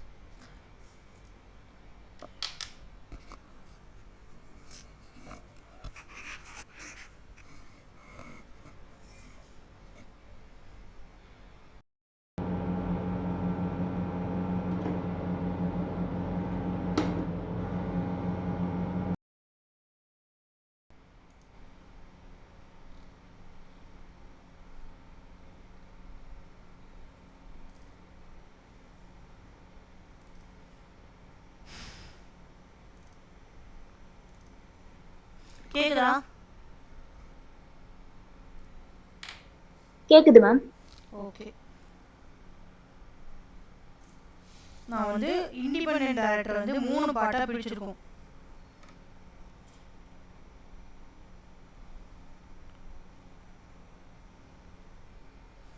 டைரக்டர் வந்து 3 பார்ட்டாக பிரிச்சிருக்கோம். ஃபஸ்ட்டு வந்து யார் அப்பாயிண்ட் பண்ணுறாங்களோ அந்த இண்டிவிஜுவல் பேசிஸ். நம்ம எக்ஸாம்பிளில் மீனாட்சி எடுத்துக்கிட்டோம். ஓகேவா? இன்னொன்று பார்த்தீங்கன்னா ரிலேட்டிவ் பேசிஸ், மீனாட்சியோட ரிலேட்டிவ். மூணாவது பார்த்தீங்கன்னா அந்த Meenakshi plus relative along with அப்படின்னு ஒரு பார்த்தோம். ஸோ 3ஆக டிவைட் பண்ணுறோம். இண்டிபெண்டன்ட் டைரக்டர் வந்து நம்ம 3ஆக டிவைட் பண்ணுறோம். ஓகேவா? 3ஆக டிவைட் பண்ணும்போது இண்டிவிஜுவலுக்கு ஒரு சில பாயிண்ட்ஸ் இருக்குது, ரிலேட்டிவ்க்கு சில பாயிண்ட்ஸ் இருக்குது, மீனாட்சி ப்ளஸ் ரிலேட்டிவ்க்கு சில பாயிண்ட்ஸ் இருக்குது. இந்த ஆன்சர் நம்ம எழுதும்போது நான் ஒன்று ஞாபகம் வச்சுக்கணும்னு சொன்னேன். என்ன ஞாபகம் வச்சுக்கணும்? நம்ம கம்பெனி வந்து எக்ஸாம்பிளுக்கு என்ன எடுத்துக்கிட்டோம்? NJ private limited. நம்ம கம்பெனி மட்டும் இல்லை, ஹோல்டிங், சப்சிடரி, அசோசியேட். ஸோ சிஎஸ்ஏஎஸ்ன்னு ஞாபகம் வச்சுக்க சொன்னேன். கம்பெனி, ஹோல்டிங், அசோசியேட், சப்சிடரி 4த்துக்குமே வந்து இது அப்ளிகபிள் ஆகும். நம்ம படிக்கிற பாயிண்ட்ஸ் வந்து நம்ம கம்பெனிக்கு மட்டும் கிடையாது, ஹோல்டிங், அசோசியேட், சப்சிடரி 4த்துக்குமே வந்து அப்ளிகபிள் ஆகும். இது 4த்துக்கும் நான் மீனிங் சொல்லிட்டேன். சப்சிடரினா 50% ஆஃப் மோர் வந்து ஹோல்டிங் கம்பெனி அக்யூர் பண்ணியிருக்காங்க. அசோசியேட்னா வந்து இன்னொரு கம்பெனி, அந்த கம்பெனியில் 20% சிக்னிஃபிகண்ட் இன்ஃப்ளூயன்ஸ் வந்து அக்யூர் பண்ணியிருக்காங்க. ஓகே. இப்போது பிரேக் டவுன் பண்ணுவோமா? individual Meenakshi, relative Meenakshi plus relative. First breakdown into individual Meenakshi. Meenakshi point of view பார்க்கலாம். மீனாட்சி எம்ஜே பிரைவேட் லிமிடெடுக்கு வந்து இண்டிபெண்டன்ட் டைரக்டர் அப்பாயிண்ட் ஆகணும்னு நினைக்கிறாங்க. அவங்க வச்சு என்னவா இருக்கணும்? ஃபஸ்ட்டு எக்ஸ்பர்ட்டாக இருக்கணும். Not a promoter. ப்ரொமோட்டர்னால் யார்? கம்பெனியை உருவாக்குனவங்க. ஸோ டெஃபினட்டாக அவங்க ப்ரொமோட்டராக இருக்கக்கூடாது. இந்த கம்பெனியில் மட்டும் இல்லை, THAS நம்ம company, holding company, associate company, subsidiary company. And then பார்த்தீங்கன்னா பெக்யூனரி ரிலேஷன்ஷிப் இருக்கக்கூடாது. Other than remuneration. Okay? Not got pecuniary relationship other than remuneration. Remuneration is nothing but salary. And then பார்த்தீங்கன்னா ஒருவேளை டிரான்சாக்ஷன் இருக்குதுப்பா மீனாட்சிக்கும் MJ private லிமிடெடுக்கும், transaction not exceeding 10% of total இன்கமாக இருக்கணும். Total income for example மீனாட்சிக்கு 50,000னா 5,000குள்ளே டிரான்சாக்ஷன் இருக்கலாம், அதுக்கு மேலே இருக்கக்கூடாது. ஓகேவா? இதுதான் இண்டிவிஜுவல் பேசிஸில் பாயிண்ட், மீனாட்சி பாயிண்ட் ஆஃப் வியூவில் பாயிண்ட். ஓகேவா? நெக்ஸ்ட்டு நம்ம செகண்டாக ஸ்ப்ளிட் பண்ணது ரிலேட்டிவ். மீனாட்சியோட ரிலேட்டிவ் வந்து எந்த ஒரு செக்யூரிட்டியும் வந்து ஹோல்டு பண்ணுறாங்கன்னு வச்சுக்கோங்க. Security is nothing but shares, debenture, stock, old security. ஆனால் அதோட ஃபேஸ் வேல்யூ பார்த்தீங்கன்னா not exceeding rupees 50 lakh. 50 lakh ஞாபகம் இருந்தால் எழுதுங்க, இல்லைனா ஆட் சச் அமௌண்ட் ப்ரிஸ்கிரைப்னு எழுதுறீங்க. Okay. 2% of paid up share capital of இந்த கம்பெனி மட்டும் இல்லை, holding, subsidiary, associate, CHAS. 2% of paid up share capital of CHAS whichever is higher. இதுக்கு மேலே அதிகமாக அவங்க ஹோல்ட் பண்ணியிருக்கக்கூடாது. Face value not exceeding 50 lakh, 2% வரைக்கும் தான் paid up share capital hold பண்ணலாம், அதுக்கு மேலே ஹோல்ட் பண்ணியிருக்கக்கூடாது. அண்ட் தென் ஒரு வேளை ரிலேட்டிவ் வந்து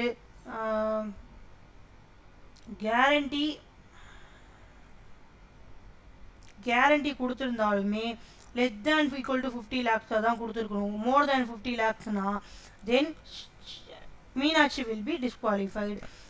அதுக்கப்புறம் பார்த்தீங்கன்னா other pecuniary relationship transaction or relationship பார்த்தீங்கன்னா 2% ஆஃப் டேர்ன் ஓவர் வரைக்கும் தான் இருக்கணும். More than 2% of turnover அப்படின்னா then she will be disqualified.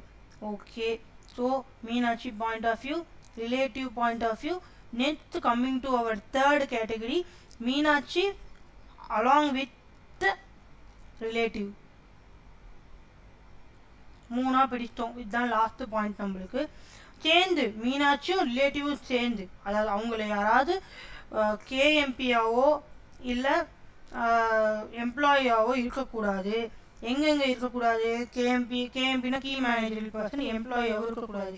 எங்கெங்கே இருக்கக்கூடாது? CHAS company, holding, associate, subsidiary. அதுக்கப்புறம் பார்த்தீங்கன்னா employee or proprietor or partner in a firm of auditors. Firm of ஆடிட்டர்ஸ்னா CFO.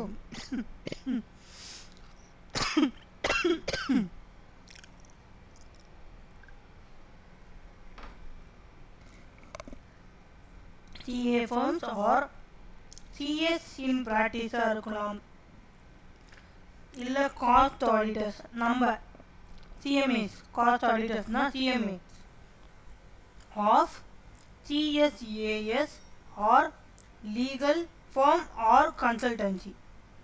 ஒரு ஃப்ளோவாக ஞாபகம் வச்சுக்கோங்க. CA, CMA, CS. CA firm, CS in practice, cost auditors firm in CSAS. Company, holding, associate, subsidiary or legal or consultancy ல 10% of மோர் இருக்கிற transaction வந்து நம்ம வச்சிருக்கக்கூடாது. டேர்ன் ஓவர் டிரான்சாக்ஷன் வச்சுருக்கக்கூடாது. அப் டு 10% வச்சுக்கலாம். ஓகேவா? இதுலேருந்து என்ன சொல்கிறாங்க, அந்த ஃபார்ம்லேருந்து நம்ம ஒரு பர்சனை வந்து இண்டிபெண்டன்ட் டைரக்டராக அப்பாயிண்ட் பண்ணக்கூடாது. ஃபார்ம் ஆஃப் ஆடிட்டர்ஸ் சொல்கிறோம்ல, சிஎஸ் சொல்கிறோம்ல, சிஎம்ஏ சொல்கிறோம்ல, லீகல் கன்சல்டன்சி ஃபார்ம் சொல்கிறோம்ல, அவங்களால நம்மளுக்கு 10% டேர்ன் ஓவர் நம்மளுக்கு அவங்களுக்கு கொடுத்துருக்கோம் பேமெண்ட் கொடுத்துருக்கோம் அப்படின்னா அந்த ஃபார்ம்லேருந்து ஒரு பர்சனை வந்து இண்டிபெண்டன்ட் டைரக்டராக வந்து அப்பாயிண்ட் பண்ணக்கூடாதுன்னு தான் சொல்கிறாங்க. ஸோ அந்த ஒரு பர்சன் நம்மளாவோ மீனாட்சியாவோ ரிலேட்டிவாவோ இருக்கக்கூடாது. And then holds together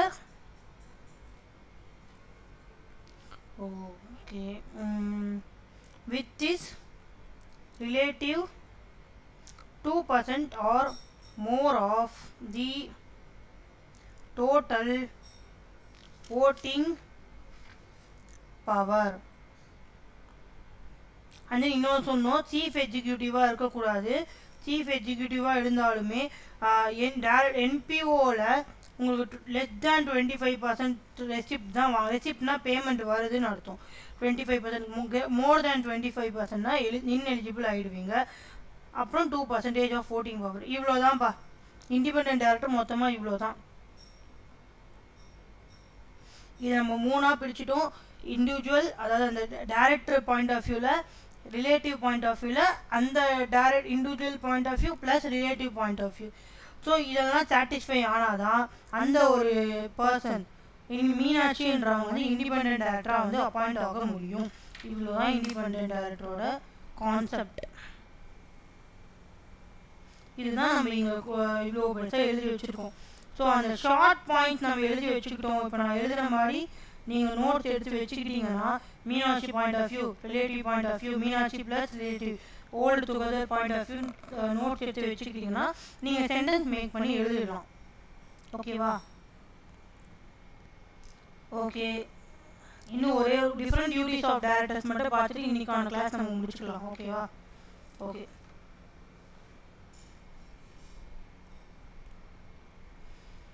different duties of director in a company as per Companies Act. இது வந்து டிசம்பர் 2017ல கேட்டிருக்காங்க, 2019ல கேட்டிருக்காங்க, 2021ல கேட்டிருக்காங்க. இந்த டியூட்டிஸ் வந்து எங்கே கொடுத்துருக்காங்க பார்த்தீங்கன்னா section 166 of the companies act 2013ல கொடுத்துருக்காங்க. டைரக்டர் இஸ் பவுண்டுனா அவங்களுக்கு ஆப்ஷனே இல்லை, அவங்க கண்டிப்பாக வந்து இதை பண்ணி தான் ஆகணும், அவங்க கடமைப்பட்டிருக்காங்கன்னு அர்த்தம். பவுண்ட் டு பெர்ஃபார்ம், இந்த லாவில் கொடுத்துருக்காங்க, ஸோ நீங்கள் பண்ணி தான் ஆகணும். perform the following duties subject to the provisions of the act and articles of the company. Okay, shall act in good faith na நல்ல விதமாக, கம்பெனிக்கு நம்பிக்கையான ஆளாக அப்படின்னு அர்த்தம். Good faith in order to promote the objects of the company. promote is nothing but develop objects of the company. For example நம்மளோட கம்பெனியோட objective என்னவாக இருக்கும், கண்டிப்பாக ப்ராஃபிட் ஏர்ன் பண்ணுறதா இருக்கும், நம்ம எம்ப்ளாயீஸை ப்ரொடெக்ட் பண்ணுறதா இருக்கும், பப்ளிக்கு நல்லது பண்ணுறதா இருக்கும்னு வச்சுக்கோங்க.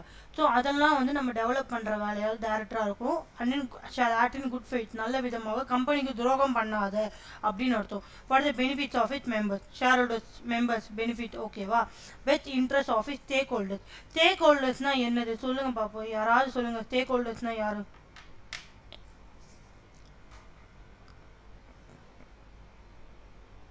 ஹலோ, 10 minutes தான் இருக்கு, சொல்லுங்க.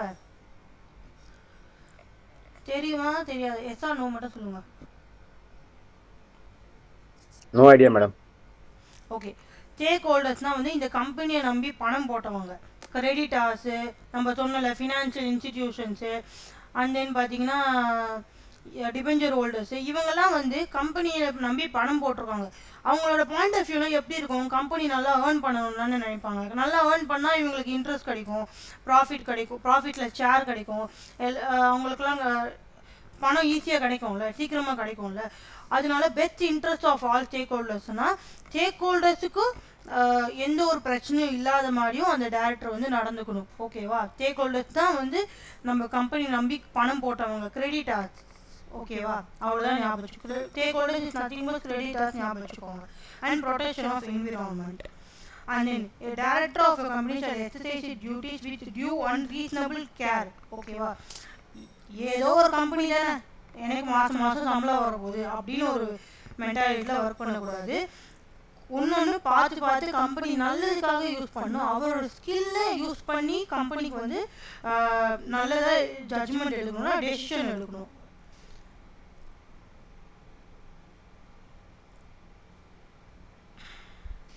ஓகே, அவர் வந்து எந்த ஒரு சுச்சுவேஷன்லையும் இன்வால்வ் ஆகக்கூடாது. எந்த சுச்சுவேஷனில் இன்வால்வ் ஆகக்கூடாதுன்னா direct or indirect that conflict with the interest of the company விருப்பங்களுக்கு மாறா நீ ஒரு டிரான்சாக்ஷனில் என்ட்ரு ஆகக்கூடாது. அதுதான் சொல்கிறாங்க, கம்பெனி விருப்பங்களுக்கு மாறா நீ ஒரு டிரான்சாக்ஷனில் என்ட்ரு ஆகக்கூடாது. இப்போது கம்பெனி வந்து ஒரு டிரான்சாக்ஷனை ரிஜெக்ட் பண்ணிடுச்சு. ஃபார் எக்ஸாம்பிள், நான் போய் கம்பெனிக்கிட்ட ஒரு கான்ட்ராக்ட் கேட்குறேன், எனக்கு சப்ளை லைக் நான் உங்களுக்கு ரா மெட்டீரியல் சப்ளை பண்ணுறேன். ஜனனி வந்து எம்ஜே ப்ரைவேட் லிமிடெடுக்கு வந்து ரா மெட்டீரியல் சப்ளை பண்ணுறேன். நான் ஒரு 50,000 கொட்டேஷன் போடுறேன்னு வச்சுக்கோங்க. கம்பெனிக்கு வந்து இதில் இன்ட்ரெஸ்ட் இல்லை எங்களுக்கு கட்டுப்படி ஆகாது, எங்களுக்கு இன்ட்ரெஸ்ட்டும் இல்லை, நீங்கள் வேணால் நாங்கள் ரெகுலராக ரா மெட்டீரியல்ஸ் வாங்குகிற இடத்துலையே நாங்கள் வாங்கிக்கிறோம்னு சொல்கிறாங்க. டேரக்டரை இப்போ யுக கார்த்திகா டேரக்டர் என்ன யோசிக்கிறாங்க பார்த்தீங்கன்னா, ஓகே நம்ம வந்து ஜனனிக்கிட்ட போய் டிரான்சாக்ஷன் வச்சுக்கலாம், இல்லை ப்ரைஸை குறைச்சிக்கிட்டு நம்ம ஏதாவது கமிஷன் வாங்கிக்கலாம். இப்படிலாம் யோசிச்சா வந்து கம்பெனியோட விருப்பங்களுக்கு மாறா இருக்குது. கம்பெனி ரிஜெக்ட் பண்ணிட்டாங்க, டிரான்சாக்ஷன் வேணாம் அப்படின்னு சொல்லிட்டு. ஸோ இப்படிலாம் இந்த மாதிரி ஒரு சுச்சுவேஷனில் டேரக்டர் வந்து இன்வால்வ் ஆகக்கூடாது. இதெல்லாம் டியூட்டிஸ், டெஃபினட்டாக இதெல்லாம் டேரக்டர் இப்படி தான் இருக்கணுன்றது லாவில் இருக்குது, செக்ஷன் 166. ஓகே, டேரக்டர் வந்து எந்த ஒரு அட்வான்டேஜும் கிளைம் பண்ணக்கூடாது. நான் சொல்லியிருக்கேன், கம்பெனி காசில் நீ வந்து எடுத்து லேண்ட் வாங்குறது, இல்லை கம்பெனிக்கு வர வேண்டிய காசை நீ பர்சனலாக எடுத்துக்கிறது, உன் ரிலேட்டிவ்க வேணுமே எம்ப்ளாயீஸாக ஒர்க்கில் போடுறது, அந்த மாதிரி நீ ஏதாவது அட்வான்டேஜஸ் நத்திங் பட் நீ ப்ராஃபிட் ஏர்ன் பண்ணிட்ட, கம்பெனிக்கு வர வேண்டியது நீ பர்சனலாக எடுத்துக்கிட்ட, ஃப்ராடு பண்ணி எடுத்துக்கிட்டேன்றது தான் அட்வான்டேஜ் ஒரு கெயின். அன்டியூ கெயின்னா வந்து நியாயமாக வரக்கூடிய பணம் கிடையாது, ஒரு இல்லீகலாக வந்த பணம். ஓகேவா, இல்லீகலாக வந்த பணம், அதுதான் அன்டியூ கெயின்ன்றது. Instead for to relative partners associate, அவனுக்கு மட்டும் இல்லாமல் அவன் ரிலேட்டிவ்ஸ் பார்ட்னர்ஸ் அசோசியேட்ஸ்லாம் ஹெல்ப் பண்ணியிருக்கான் கெயின் பண்ணுறதுக்கு. And then if such there it is found கில்ட்டினா நம்ம யூஸ்வலாக பேசுகிற கில்ட்டி கிடையாது. லாவில் கில்ட்டினாலே வந்து அவன் தப்பாக ஒத்துக்கிட்டான், லைக் நான் இப்படி பண்ணேன், நான் இந்த மாதிரி ஃப்ராட் பண்ணி இவ்வளோ சம்பாதிச்சேன்ட்டு அவன் மைண்டில் ஒரு அந்த எண்ணம் இருக்குது. என்ன எண்ணம் இருக்குதுன்னு பார்த்தீங்கன்னா, இந்த மாதிரி நம்ம கம்பெனிக்காக நம்ம ஆட்டையை போடணும் அப்படின்ற ஒரு எண்ணம் இருக்குது. அப்படின்னா தான் அது கில்ட்டி, மைண்டில் அந்த எண்ணம் இருக்குது. ஓகேவா, கில்ட்டி அவன் ஒத்துக்கிட்டான், ஓகே நான் ஃப்ராட் பண்ணி தான் சம்பாதிச்சேன் அப்படின்னு ஒத்துக்கிட்டான். அப்படின்னா அது எவ்வளோ ஃப்ராட் பண்ணி சம்பாதிச்சோன்னா அந்த அமௌண்ட்டை அதே அமௌண்ட் வந்து கம்பெனிக்கு திருப்பி கட்டணுன்றாங்க. அதே மாதிரி director shall not assign his office and any assignment so made shall be void. Okay, director வந்து இப்போ யுகா கார்த்திகா தான் நம்ம கம்பெனியோட டைரக்டர் நம்ம சொன்னோமா. யுகா கார்த்திகா என்ன சொல்றாங்கன்னா, நீ என் ஃப்ரெண்டு தானே ஜனனி, நீ என் ஃப்ரெண்டு தானே, எனக்கு கொஞ்சம் பர்சனல் ஒர்க் இருக்கு, நீ கொஞ்ச நாள் என் கம்பெனியில் டைரக்டராக இரு அப்படின்னு சொல்லிட்டு அசைன் பண்ணலாமா? பண்ணக்கூடாது. நீங்கள் வந்து எலிஜிபிலிட்டி க்ரைட்டீரியாலாம் செக் பண்ணி ரிசல்யூஷன் பாஸ் பண்ணி போர்ட் மீட்டிங் கண்டக்ட் பண்ணி ஷேர் ஹோல்டர்ஸ் அப்ரூவல் வாங்கி உங்களை அப்பாயிண்ட் பண்ணியிருக்காங்க. அது எப்படி உங்கள் பொசிஷனை வந்து நீங்கள் இன்னொருத்தவங்களுக்கு வந்து அசைன் பண்ணலாம்? டெஃபினட்டாக பண்ணக்கூடாது. இங்கே ஒரு டவுட் வரும் உங்களுக்கு, மேம் அப்போ ஆல்டர்னேட் டைரக்டர் வந்து அவங்களுக்கு பதிலாக இன்னொரு டைரக்டர் அப்பாயின்மெண்ட் பண்ணுறாங்களே மேம் அப்படின்னு வந்து ஒரு டவுட் வரும். எஸ், ஆக்சுவலி ரூல் படி செக்ஷன் 166 படி ஒரு டேரக்டரோட வேலையை இன்னொரு டேரக்டருக்கு அசைன் பண்ணக்கூடாது தான். ஆனால் ஆல்டர்னேட் டேரக்டர், அதனால தான் ஆல்டர்னேட் டேரக்டர்லாம் நம்ம ஒரு பாயிண்ட் படித்தோம், ஆர்டிகல்ஸ் ஆஃப் அசோசியேஷன் அத்தாரைஸ் பண்ணியிருக்கணும். இந்த மாதிரி ஒரு ப்ரொவிஷன் இருக்கணும். ஆர்டிகல்ஸ் ஆஃப் அசோசியேஷனில் ப்ரொவிஷன் இல்லை ஆல்டர்னேட் டேரக்டர் பற்றி அப்படின்னா அட்லீஸ்ட் நீங்கள் ஜென்ரல் மீட்டிங்கில் ஆர்டினரி ரிசொல்யூஷனாவது பாஸ் பண்ணியிருக்கணும். ஆர்டினரி ரிசொல்யூஷனும் ஃபெயில் ஆயிடுச்சுன்னா ஆல்டர்னேட் டேரக்டர் சத்தியமாக அப்பாயிண்ட் பண்ணக்கூடாது. அப்படி அப்பாயிண்ட் பண்ணால் அது வந்து லாவை நீ மீறிட்டேன்னு அர்த்தம், உங்களுக்கு பெனால்ட்டி வரும். யாரெல்லாம் அதில் மீறினாங்களோ அவங்களுக்குலாம் பெனால்ட்டி பனிஷ்மெண்ட்லாம் வரும். ஸோ ஆல்டர்னேட் டேரக்டர் வந்து ஏன் வந்து அப்பாயிண்ட் பண்ணுறாங்கன்னா அதனால தான் அங்கே படிக்கிறோம், மோர் தேன் 3 months வந்து அவர் இந்தியா விட்டு வெளியே போயிருக்காரு. அப்போது கம்பெனியோட டெசிஷன்லாம் பாதிக்கும்ல. மோர் தேன் 3 months ஒரு டேரக்டர் இல்லை, அவர் செய்ய வேண்டிய கடமையெல்லாம் யாருமே பண்ணலன்னா கம்பெனி எப்படி நல்லா ரன் ஆகும்? அதனால அங்கே வந்து அவருக்கு பதிலாக நம்ம இன்னொரு டேரக்டர் அப்பாயிண்ட் பண்ணலாம். ஆனால் ரூல்ஸ் படி ஒரு டேரக்டர் அவருடைய வேலையை வந்து இன்னொருத்தங்களுக்கு கொடுக்கக்கூடாது. அப்படி ஏதாவது பண்ணாலும் அது வாய்டு மீனிங் மீன்ஸ் அது வந்து போச்சு, அவ்வளோதான். அதுக்கு வேலிடே இல்லை, வேல்யூ இல்லைன்னு சொல்லலாம், வேலிட் இல்லைன்னு சொல்லலாம். இதை வாய்டு பற்றிலாம் நம்ம வந்து இந்தியன் கான்ட்ராக்ட் நம்ம சிலபஸில் இருக்குது, அதில் வந்து நம்ம டீட்டெயிலாக படிப்போம். Okay, if a director of a company contravenes the provisions of this contraventions in the rules மீறிட்டால், செக்ஷன் 166 இருக்கிற ரூல்ஸை மீறிட்டால், such director shall be punishable with fine which shall not be less than 1 lakh. shall not be less than 1 lakhனா minimum ஃபைனே 1 lakh, 90,000லாம் கிடையாது, 90,000 80,000லாம் கிடையாது.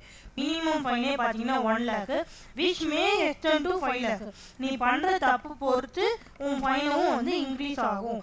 நீ ரூலை மீறினல, ஸோ வந்து நீ எவ்வளோ ரூல் மீறிருக்கியோ அதுக்கேற்ற மாதிரி ஃபைனு. ஆனால் மினிமமே 1 lakh, மேக்ஸிமம் பார்த்தீங்கன்னா 5 lakh. 1 lakh to 5 lakhக்குள்ளே உனக்கு பெனால்ட்டி இருக்கலாம்.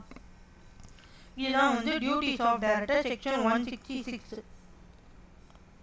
ஸோ டைரக்டர் வந்து குட் ஃபெய்த், நல்ல விதமாக ஒரு நம்பிக்கையான ஒரு ஆளாக இருக்கணும் கம்பெனியில். And then stakeholders interest அவங்களுக்கு ஏற்ற மாதிரி தான் நீ வந்து கம்பெனியில் ஒர்க் பண்ணணும். Protection of environment. And then பார்த்தீங்கன்னா டைரக்டர் வந்து டியூ அண்ட் ரீசனபிள் கேர், ஒன்று பார்த்து நம்ம பண்ணணும், அக்கறையோடு பண்ணணும். அண்ட் தென் உன் ஸ்கில்ஸை யூஸ் பண்ணணும். உன் ஸ்கில்ஸை யூஸ் பண்ணி ஒரு கம்பெனிக்கு யூஸ்ஃபுல்லாக டெவலப் ஆகிற மாதிரி ஒரு டெசிஷன் எடுக்கணும். அண்ட் தென் பார்த்தீங்கன்னா டேரக்டர் வந்து எந்த ஒரு சுச்சுவேஷன்லையும் கம்பெனிக்கும் எனக்கு முட்டிக்கிற மாதிரி ஒரு சுச்சுவேஷனில் நீ வந்து இருக்கக்கூடாது. அதே மாதிரி ஒரு டேரக்டர் வந்து அவனுக்காகவோ இல்லை அவன் ரிலேட்டிவ்ஸ்க்காகவோ கெயின், அன்டியூ கெயின், இல்லீகலாக மணி வந்து சம்பாதிக்க யோசிக்கக்கூடாது. அப்படி ஏதாவது சம்பாதிச்சுட்டு அப்படின்னா அந்த அமௌண்ட் அப்படியே கம்பெனிக்கு நீ ரீபே பண்ணிடணும்.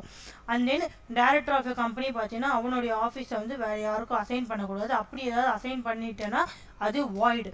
இதெல்லாம் வந்து இந்த ப்ரொவிஷன்லாம் வந்து ஏதாவது ஒரு டைரக்டர் மீறிட்டாங்க அப்படின்னா அவங்களுக்கு பெனால்ட்டி, பனிஷ்மெண்ட். பெனால்ட்டி பார்த்தீங்கன்னா minimum 1 lakh, maximum it may be extend to 5 lakh. இது வரைக்கும் ஓகேவா? Okay ma'am. ஓகே, நாளைக்கு கண்டினியூ பண்ணலாமா? நாளைக்கு நம்ம மேக்ஸிமம் டேரக்டர்ஸ் முடிச்சிடலாம். ஓகேங்களா? நான் இந்த பிடிஎஃப் சென்ட் பண்ணியிருக்கேன். ஸோ நீங்கள் ரீட் பண்ணுங்கள். உங்கள் ஸ்டடி மெட்டீரியலில் சில கொஷின்ஸ் இருக்காது. ஸ்டடி மெட்டீரியலில் இருக்கிற வரைக்கும் சும்மா பாருங்கள், போதும். நான் எல்லாமே இதில் கொடுத்துருவேன். இதில் வந்து உங்களுக்கு நான் இப்போதைக்கு 11 கொஷின்ஸ் கொடுத்துருக்கேன். வரேன், நாளைக்கு எப்படியாவது நம்ம இது கம்ப்ளீட் பண்ணி ஆகணும். இன்றைக்கி ரொம்ப லேட் ஆகிடுச்சு. லைக் 1/2 hour வந்து நான் நேற்று கிளாஸ்லேயே வந்து நான் ரிப்பீட் பண்ணிகிட்டு இருந்தேன் உங்களுக்கு ஞாபகம் இருக்கணுன்றதுக்காக. ஸோ அதனால் நம்மளுக்கு 1/2 hour அதுலேயே டைம் போயிடுச்சு. ஸோ 11 கொஷின்ஸ் இதில் கொடுத்துருக்கேன் ஆஸ் ஆஃப் நவ். இன்னும் ஒரு 5 to 6 கொஷின்ஸ் இருக்குது. நான் ரெடி பண்ணி உங்களுக்கு அனுப்பிச்சிடுறேன். இப்படிக்கு நீங்கள் இன்றைக்கி என்ன பண்ணுறீங்கன்னா, இன்றைக்கி உங்களுக்கு ஹோம்ஒர்க் என்ன தெரியுமா? நம்ம படித்த 3 கொஷினையும் படிக்க போகிறீங்க. ஸ்மால் ஷேர்ஹோல்டர்ஸ் டைரக்டர் ஒரு கொஷின் படித்தோமா? தென் இண்டிபெண்டன்ட் டைரக்டர் நம்ம 3ஆக பிரித்தோம், அதுவும் நீங்கள் படிங்க. அண்ட் தென் பார்த்தீங்கன்னா டியூட்டிஸ் ஆஃப் டைரக்டர் 3 கொஷினையும் வந்து நீங்கள் நல்லா படித்து வச்சுருக்கணும். ஸோ டெய்லி படிச்சிருங்க. டெய்லி கிளாஸ் எடுக்கிறத, ஸோ தட் உங்களுக்கு டஃப்னஸ் இருக்காது. இல்லைனா லாஸ்ட் மினிட் வந்து தியரி வந்து இவ்வளோ இருக்கே படிக்கிறதுக்குன்ற மாதிரி தோணும். டெய்லி படித்து வச்சிங்கன்னா நம்ம வந்து மேக்ஸிமம் கான்செப்ட்டு பாயிண்ட்ஸ் தான் நம்ம சொல்கிறோம். ரொம்ப அப்படியே தியரியெல்லாம் நான் படிக்கலை. ஓகேவா? உங்களுக்கு ஒன்று நான் வந்து எஃபர்ட் போட்டு எழுதி காட்டுறேன். ஸோ அது வந்து நீங்கள் யூஸ் பண்ணிக்கணும். நான் ஒன்று எழுதுறத நீங்களும் வந்து அட் த சேம் டைம் நோட்டில் எழுதிங்கன்னா உங்களுக்கும் ஒரு கையில் ஒரு நோட்ஸ் வந்துடும், ஒரு வேர்டு வந்துடும். ஓகே, நம்ம இந்த டாபிக்லாம் முடிச்சிட்டோம்னு ஒரு ஃபாலோ பண்ணுற மாதிரி இருக்கும். ஓகேவா? அதே நான் இன்னைக்கு எழுதின நோட்ஸ், இந்த இண்டிபெண்டன்ட் டைரக்டர் நோட்ஸ் பார்த்தீங்கன்னா இந்த நோட்ஸோடய எழுதியிருக்கேன். ஸோ அகெயின் நான் இந்த நோட்ஸை ஷேர் பண்ணுறேன். ஸோ தட் உங்களுக்கு இண்டிபெண்டன்ட் டைரக்டர், மேனேஜிங் டைரக்டர் நோட்ஸ்லாம் வந்துடும். ஓகேவா? வைண்ட் அப் பண்ணிக்கலாமா? Okay ma'am. Okay guys.